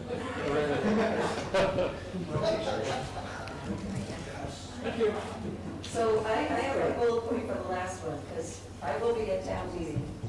And I think we need to have something in there that gives not just the committee, but the people in town the right. I don't think we should be ceding the right to get rid of Holy Angels to a committee. I think that right belongs to the townspeople. And I would like to see language in there that church is not going to be ceded to a developer only if the townspeople agree. Just to cede it over to a committee, I'm not for that, because I'm very experienced in historic preservation, and I've seen over and over and over, yeah, we prefer to keep it, but then the developer will come in and go, yeah, I don't want to be bothered. And so just for me, I feel strongly that we need to have not just the committee deciding that, but the people of the town deciding that. I think everything up there is general enough and broad enough to not create too much controversy. But I think when you include specifically the Holy Angels Church, I think if you just said the historic New England field, I think that that's the one thing that's too specific in all of those bullet points. I think that's good. I have two thoughts. I think that's one of the, that's the one building people are concerned about. Yeah. The other, which might be an outrageous spot, people who've been here long enough, you know that Blackstone Valley changed the roof of the Ristine building. Would that work be too hard to engage Blackstone Valley to restore? You don't need that as this. No, that's. Are you talking about Blackstone National Corridor? No, the ABT, school. Okay. The technical school. But would they have the skills to do that? I can speak a little bit to that, because I've worked on a project at the CCC camp, and they do have limits of what they can do with the projects they can take on. They would have to look at the building first, to determine lead paint, a bunch of other stuff. So I think that's. Let me ask you, so does anybody here feel strongly enough in preserving the church that they'd be willing to donate at least 40 to 100 hours of work time to do it? Personally? Sure. Personally. And so I'd like to see a show of hands on that, because this is a true test. Personally, would you put in 100 hours? Yeah, the 2-1. Okay, so it's strong to you. Start today. Start today. Strong to you. If you're looking to not have people speak speak out at town meeting, I can't, unless there's a preservation restriction of some kind on the church, I can't. Okay, that's. I can't yeah. say I will be quiet on I've that. stood and watched, witnessed to 3 historic buildings in this town of Platten that were torn down or otherwise. I can't do that again. I can't do it, I won't do it. If it's the case that people want to retain the church, and I see why people want to retain it, but it is our property, we're responsible for the fabric of it. If it's not sold to a developer to do something with, we are responsible as a town for the maintenance of this building. What are we going to use it for? We're just going to say we want to keep this building empty because it's beautiful and we're going to pay whatever it costs to keep it going. I mean, that doesn't make much sense to me financially. And I don't think this town is rich enough to be able to do that. So there has to be some middle ground somewhere. But then how do you maintain the cost of a 20,000-foot new building? We just put a $100,000 roof on the fire station, Because and that's a new building. Well, I think everyone, just observing this conversation over the last few weeks, I mean, clearly everyone wants to preserve that building if possible. I mean, personally, I think that has a value that gives value to other properties around it, and that if it could be reused for some commercial use, it would have more value because it is a historic building than not. But that doesn't make it financially feasible to do it. The trouble is, we don't know enough yet to know what that feasibility is. So again, If anyone knows, you do. You've done this before. What have other churches like Gable's done? You don't know it on a couple different directions, right? You don't know the cost, first of all. And then the other side is you don't know if the town is willing to pay the cost to preserve it. Well, we have $5 million. We can be putting it into a building that the structure of which and foundation already exists if it's structurally sound. And we need to build that anyway. You know what I mean? And then Grove Street could be developed into a development. I mean, it seems to me, if I could finish this thought, the logical thing is you want to put it out to developers that you'd really like to keep this thing. Please include that in your proposal if possible. And then again, the developer, what's that? I want the townspeople to decide. Well, when the developer comes back at that point, you can decide whether or not it's meets your needs. Excuse me, there are a couple, too many people talking at once. So, you first, Steve, Derek. You don't want to say anything? All right, Derek? Come on, Did you spend the Mastodon grant you just submitted? I have not yet. Okay, so, I don't know if folks know, but through the EDC, the town submitted a Mastodon grant for $20,000, where we do expect to get the award, where the state will pay for a professional firm to come and draft this RFP on our behalf. And when we wrote the grant application, we talked about an RFP committee being formed and the fact that this firm would have to meet with all the boards and commissions, so the Historic Commission, the Conservation Commission, ZBA, Planning Board, and so on and so forth, in order to draft this RFP based upon the vision that's created here today. So we're trying to, even beyond town meeting, maintain all those checks and balances. But what we need is the authority to go ahead and negotiate with the developer. So if we continue to put all these holes, then I think from a developer standpoint, it's going to be very challenging them to feel that comfortable enough to sit down with the Board of Selectmen and negotiate an agreement. But I don't feel comfortable just handing it over to, if I would retain the character. What do you hand that over to? A developer. You're not. When you're going through the RFP, the RFP process is going to spell out the design standards that you develop, not I develop, but you develop, is going to meet with the boards and committees based upon the vision that's created here. So the developer must respond to all that criteria that you set. So if the developer says he wants to build, he or she wants to build a 6-story structure made of glass and gold, that doesn't meet the design standards unless you wrote it and I'm not aware of it. So you're not, so you're leaving your fate in the hands of the committee that is appointed to develop the RFP. That's where your fate is being left. It's not being left in the developer. So as a person who came from New York to New England, I've seen town after town after town lose their New England character for just this reason. Yeah, really, it feels like a slippery slope. Yeah. You don't have this in specific language. in there. Because we're surrounded by towns who have slowly lost their New England character just for that development pressure. Okay, Steve. Some realities about the church. I was over there when the engineers were just starting, and they noticed that a lot of the tiles that were underneath the floor were, said, all those 9x9 tiles are definitely asbestos, and the 12x12 tiles not so much.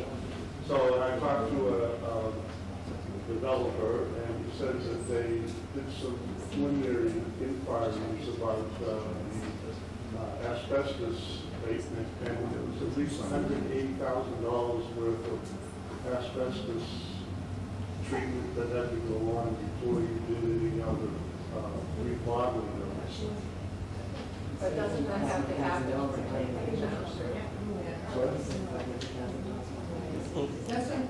So that has to be spent when you take it down and whether you build it or Yeah.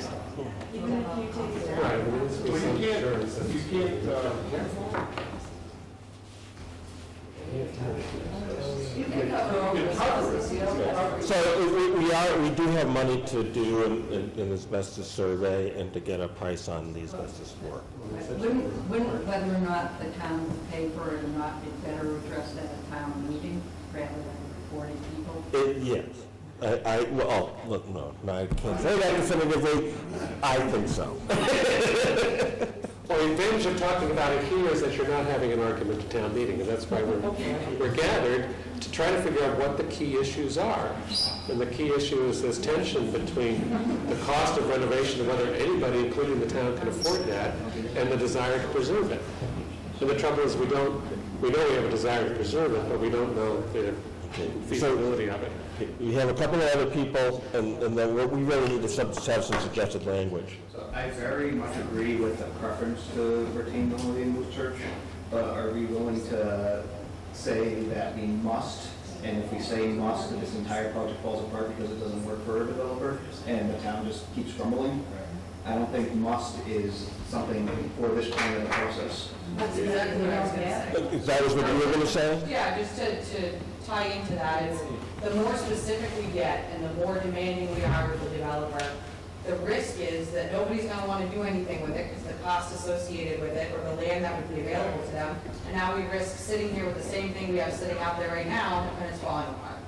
So, and what's The other side of that is, you're gonna present this to town hall, you're gonna show them this picture, and they're gonna say, so you're gonna take the town common and turn that into a strip mall, because if you don't have the church, that's what essentially is a strip mall. That's what I would think it would be looking like, and you're gonna get a lot of, I would personally agree with that.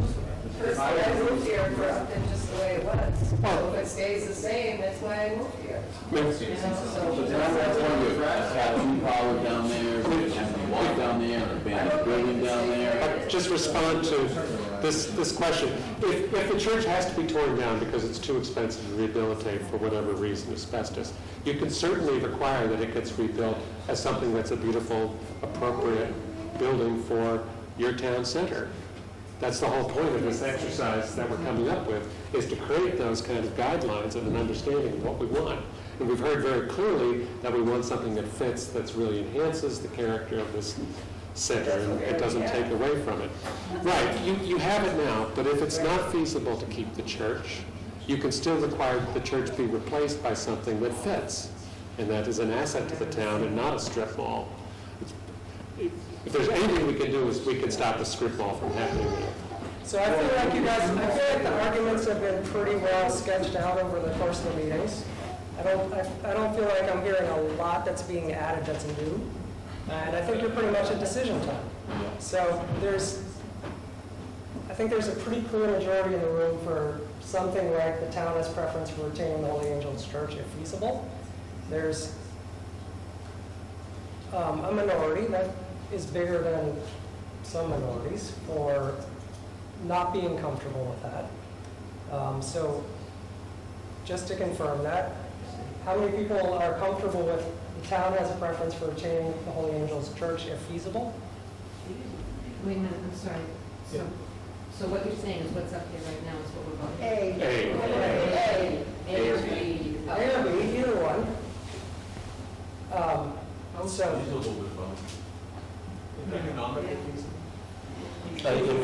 We can make it more assertive if you want. If you want to say the town, we have a strong preference, so that it's clearly communicated into the RFP process, we can do that.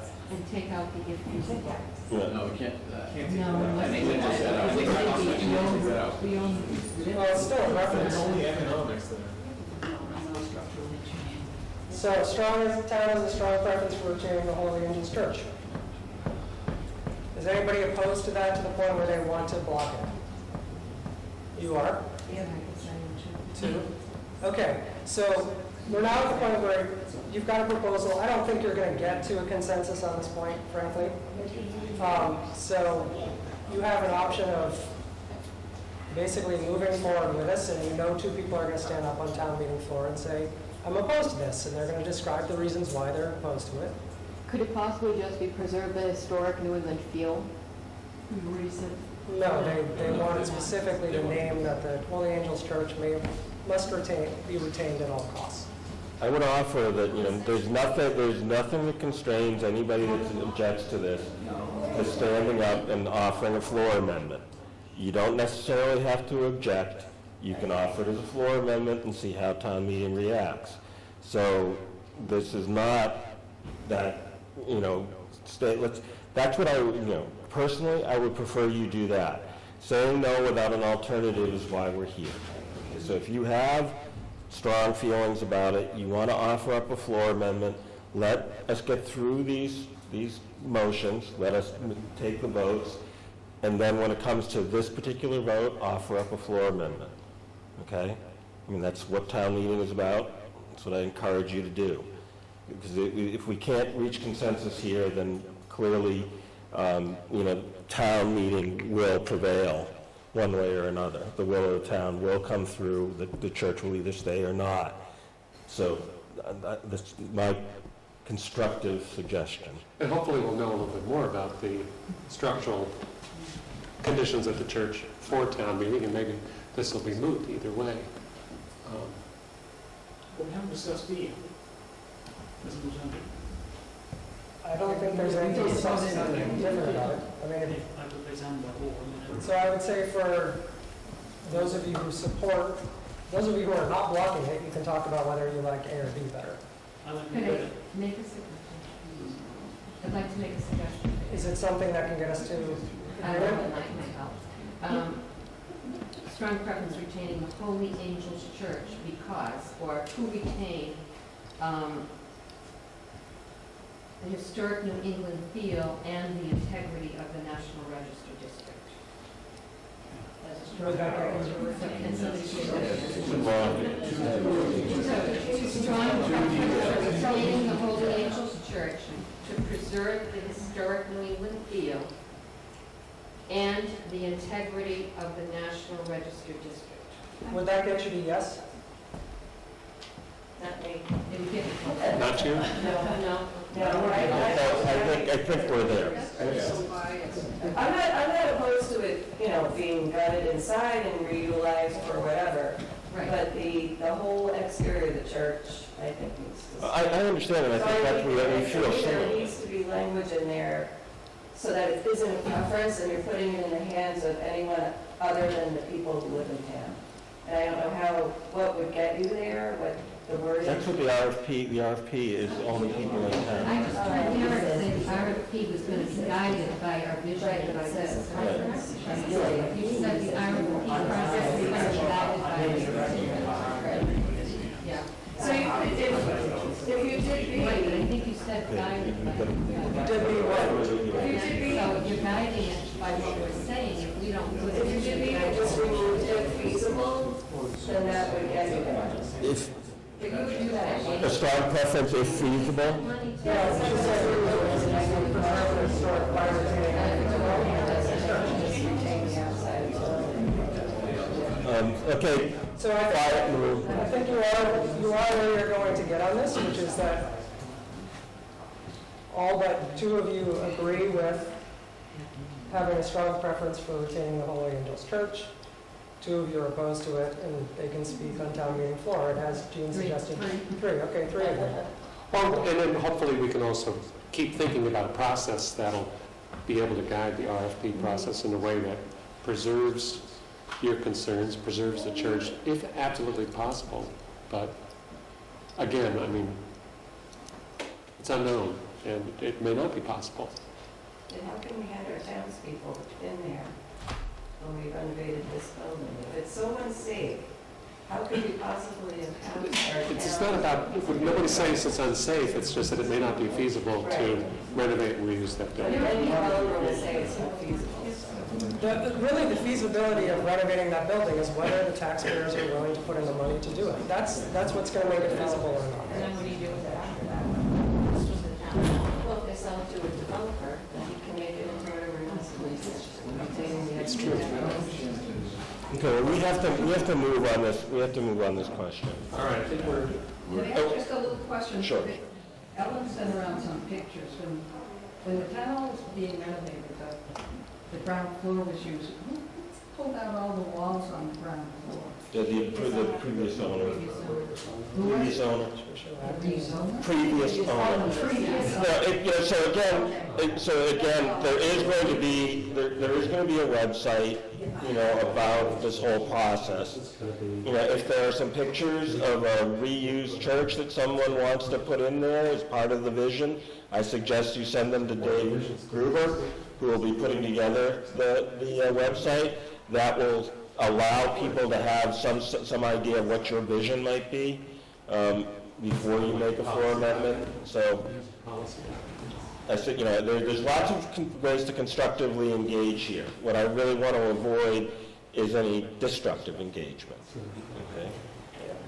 So the bullet point about the library Athens and Historical Museum, I like what it says, I think that's fine, but I think maybe we need to add to the end of it, if possible, means that there is a site that is adequate to meet the needs of the facilities, and the facilities are adequate to meet the needs of the services of the town for the next 20, 30 years or something. That's for better. Because if we're only meeting the financial needs, that's a problem. If we're not meeting the service needs, it's not a I think that's described by adequate to meet the needs of the facilities means it's big enough to meet the needs of the facilities. There's a site that's adequate to meet the needs. Yeah. I think that's assumed. But you're saying site, that has nothing. I know, it's supposed to be. She's saying services. Yeah, and again, we're going to kind of get a crossover. Well, from the size of the facility is determined by the services you want. Yes. So if the facility isn't meeting the size, if the facility isn't providing the services, then the architect failed. And this doesn't matter, right? Or is it just a way to raise more money? To the point that the simpler the better in terms of going before town meeting? Okay. It doesn't have to get brought up again. Yes. Can I suggest that we go back and think about just drawing what this page one piece looks like? Okay, all right. Because again, We have, I think, a consensus here. There's one question I hadn't thought about. It's a kind of a nuance of language. When we say retain, it means, it kind of infers that the town is retaining it. That's not what we're trying to say on the church. We're saying we want the developer to reuse or redevelop, restore, whatever, but I don't think we want to say retain. The other point is, we're not talking about the whole building, we're talking about the exterior. They can do whatever they want inside. Well, so again, I think the point that was just made, it gives us, it conveys more clearly what we want to do. So you want to say for not demolishing Holy Angels Church? Preserving the exterior. Let's use that rehabilitate word. I think that fits. Yeah, the rehabilitation or reuse. That's pretty much to be a church, though. No, just, There you go, that's good. Yeah. All right. Yeah, that's great. because we've got, I sent around the whole, like almost a book of adaptive reuses. Yeah, that's why I think those could be, those could be put on the website and linked. Do you want to use the word adaptive reuse? No, that's a term that people won't understand. I get it, All right, so last week we sent out a vision statement. Is anybody opposed to anything that was in that. I didn't hear anything. I heard two comments. One of them was somebody wanted this historic preservation added to it. I'd like to just make one. And the other one was that Dave Gruber had rewritten it so that the whole thing was sort of preferenced with imagine. So imagine you're in the center, and imagine blah, blah, blah. I'd like to suggest that after the first complete sentence, the Upton Center reinvented traditional England village center in the heart of community life in the town. I'd like to then have the next sentence start with, a sense of place is created with an attractive mix of old and new buildings that ring upon in capital C. A sense of place is created what? With an attractive mix. This is your language. You worked at Microsoft. Why I did have you do no that? idea, I've never seen that. But You're you unique. can just reformat the whole thing when you come. Yeah. So an attractive, sense of place is created with an attractive mix of old and new buildings that ring the climate. I would have gone further in that, but I sense objection. I wouldn't say, which is an integral component of the Upton Center National Historic Register status. I think that's enough. I've been thinking about one comment a lot, Yeah. and this might be picky for this meeting, I'm not sure, but the comment that says mostly white. I have this vision of all these new developments being. Victoria's used a lot of color, so. Well, it says mostly white in there, and that sounds Yeah, maybe we should say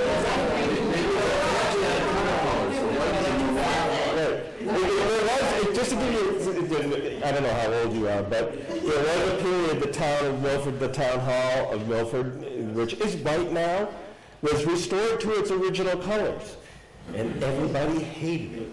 Yeah, I just get nervous because I feel like West Upton is white. It's Can I all compare something white. with that? I grew up this way, and that they were generally small scale with traditional New England styling, both in color and architecture, reminiscent of the town's Greek revival in Victoria. Good, and I think it's there, but the most are painted white needs to come out, I think. It just came out. Just, because you added that, I think, and it's in there, It's out. Yeah. Oh, thank you. So, here's how Dave rewrote it. We actually use Google Docs. This is what you Where was your, which paragraph was that in? It's in the end of the first paragraph. That's it, it's, scroll down. I know, let's see, yeah, and they were. So there, so his language was, and that they were generally small scale with traditional New England style, both in color and architecture, reminiscent. Does that satisfy you guys? Right, yes, thank you. Okay. Take out some. Anything else? But which version are we doing now, Dylan? What's that? Which version are we discussing? Dave's or?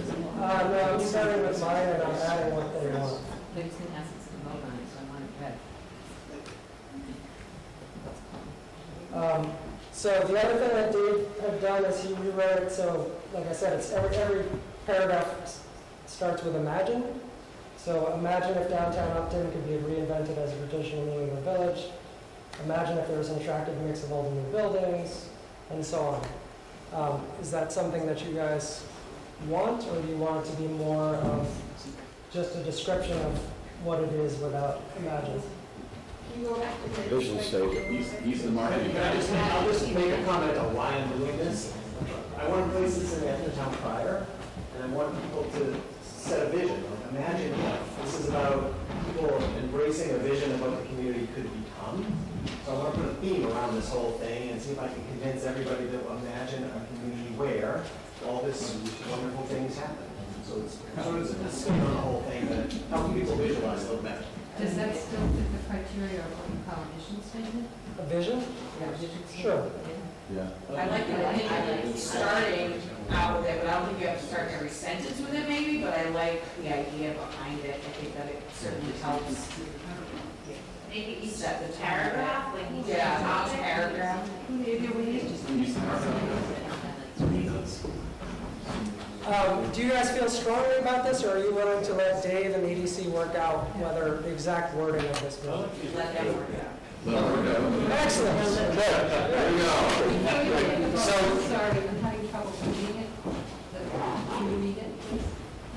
So I think whatever, There are two different things here, okay? One is what's going to be going into the town crier, what we're using for advertising materials. The other is the simple vision statement. Right? I think, well, one leads into another. We don't have a big vision. Okay. So are we voting on something, and if so, what are we voting on? Is it up? what I just proposed is that with the additions that you all discussed, which is your addition to the beginning and the addition about eliminating that they're mostly white, and changing it to what Dave wrote, that with those changes, content is relatively fixed, and then the sort of style of it can be worked out between Dave and the EDC. And I'm asking now if anybody's opposed to that. So it's just adding imagine to a lot of what we came up with. Because we want people to Visualize it. It's that marketing experience. Okay, so I'm not hearing anybody's opposed to that. Great. Right, the reason we're focused on this and also the list of sort of goals is that's sort of the public face of this vision.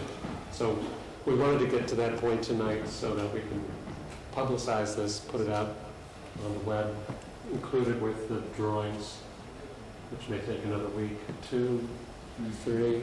Less than a week. Give me 5 minutes on just marketing initiative, just so I can. Yes, but I'm just saying, so I think we're in good shape for tonight. All of the record of this discussion, everything that's was talked about at the different workshops, all that input is going to be preserved as a report, which will also be input to the committee that's writing the RFP. So that'll include a lot of the nuance in terms of the discussion and the description of the conflicts which we've seen. Because a lot of this, again, what often happens at town meeting is you just get two sides arguing. What we've been trying to do is understand what are they arguing about really fundamentally. What's the essential conflict in these different areas? So all that's going to be described in the report as well, which hopefully will help the process as it moves forward. You wanted to describe the marketing process. Yeah. I got a question on this stuff. How about you have your question now and then we'll do it. All right, so I understand that the picture is gonna have Grove Street moved. Is that what the consensus was? Yeah. Okay, and what happens if we find out that it costs $5 million to do and it's not feasible? Is it allowing us enough flexibility to still move forward with the project? Yeah, sure. Because this is a vision based on a particular realization, which is like it would be great to get the cars away from this area so it could be more pedestrian.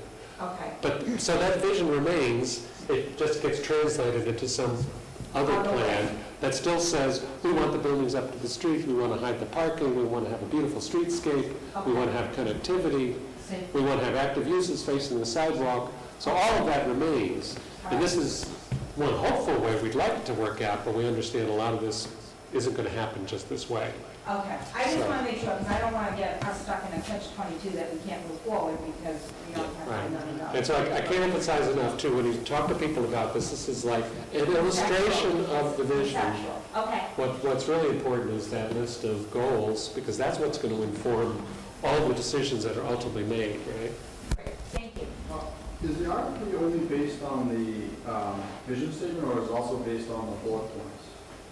In my mind, it's going to be based on both, plus the whole report, the discussion that's been happening over the last 3 months. And all gets sort of and all of the knowledge that hopefully you're carrying out of this, both what you want and what you don't want, and the discussion hopefully will be carried forward into that meeting. Maybe you'll have a 40-person committee to write the RFP. Luckily, I won't be involved. Maybe. All right. All right. We have a big challenge in the next 3 weeks to be able to convince an entire town about what the heck we're doing. We've all spent hours and hours and hours trying to internalize this, and we're still arguing about it and not sure if this is what we want or not. Imagine you go to a town meeting, you show up, you get 20 minutes of this thing, and you're asked to vote on it. Right? It's not where anybody wants to be. So we got 3 weeks to inform everybody in town, inspire everybody to get excited about this initiative, And super importantly, we're going to ask for their action and for their vote in supporting what we're doing. So that's what we have to accomplish in 3 weeks. And thank you all for spending all the time here. This is awesome that we were able to put this together. But this is going to go nowhere if we can't do those 3 things with the rest of the town in the short time frame we have. I've proposed a set of activities to try to accomplish that. It starts with a new website that we're going to initiate very quickly, and I'm going to need help from a number of people in the room to put this thing together. Because all the things that we talked about here today have to get written down, visualized, so that when anybody hears about what we're doing and wants to know more, they need a place to go, and they need to know if they're passionate about history, what does this project mean to history? If they're passionate about the economic viability of this town, what does it mean to the economic viability of this town? If they're passionate about the Holy Angels Church, because that's where they got married or they were baptized there, what does it mean to that? So we need to be able to the best of our ability, describe the impact and the assessment of what we're doing here and what it means to all these different perspectives on the community that we're trying to put together. It's not an easy task. So I'm going to do a lot of good writing, a lot of pictures, a lot of observations, and I'd like to do quotes, and I'd like a picture of this and things too. So that's one piece of this is the website. Then we've got to promote getting people to go to it and getting them interested. One thing we're going to do is we're going to write a nice article that goes in the town crier. Not everybody reads the town crier. That will inform a number of people, hopefully get their attention to go there. We'll do some other things with social media and try to get associated with the Upton Moms Club and the Upton Moms Group on Facebook and a bunch of other social media outlets and things that are in town. We're going to ask that this model be presented in the town hall for public consumption on a regular basis from now till the vote, which is this is the front and center. I don't know where it's going to go yet. Somewhere front and center of the town hall with a nice ideas box beside it, so people who come and see it, who have other comments or ideas, they know how to do that. We'll put an ideas box on the website too, so people can do it electronically as they want to. And then we're even looking at things like potentially putting a big old banner up, maybe on the front of the church or somewhere else on town that says Imagine Upton, with just the website underneath it, imagineupton.com, just to intrigue to get people to go to the website and learn more about what's happening here. And then we're going to need all of your help in promoting, getting people to learn more. The more people that go to the site, the more people consume the information, the more promise we have of getting the vote. My perspective, if we can't convince enough people to be informed before they go to the vote, we have little chance about getting the vote in place with only 20 minutes or so at the town meeting. I mean, look how hard this is. This is tough.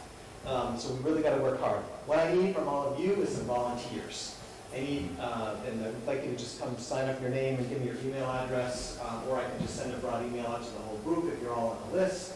I need people to help me. I need people to help me with the library, to write and help me describe what the vision is for the library and what we're doing. I need somebody to help me with the historic view and help me describe that as well. I need somebody to help me with the RFP process. Who was it? There was somebody, a woman here earlier who had some very constructive comments about RFPs. I think they're gone already. Did they leave already? All right, so that's key though, because I've noticed through this whole conversation, there's a misunderstanding about what an RFP process is all about. It's super important people understand what this is, what the process is. Maybe you guys can help me out with that, I don't know.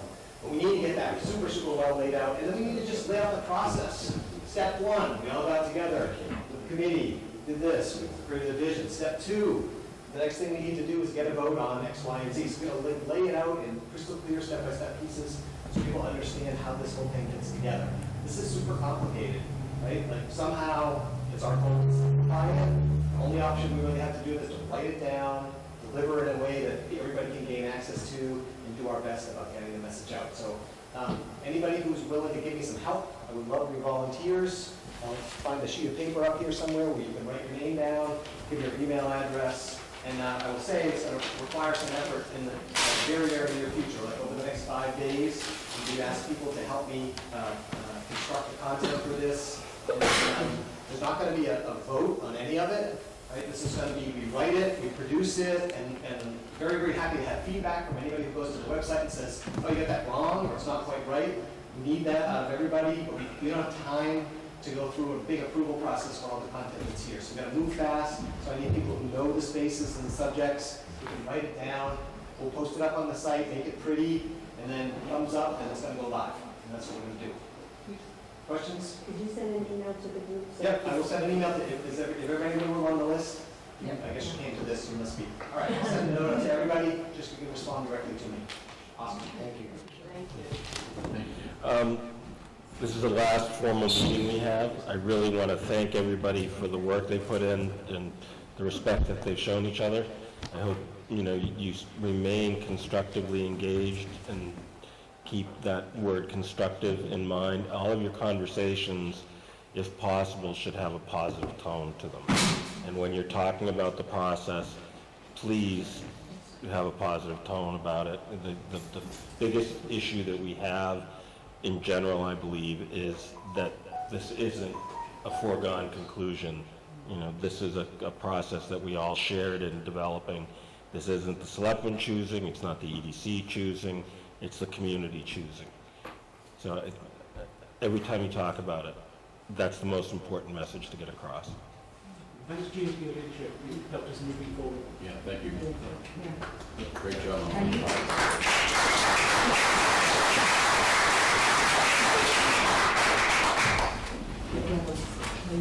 Guess we're done, right? Thank you.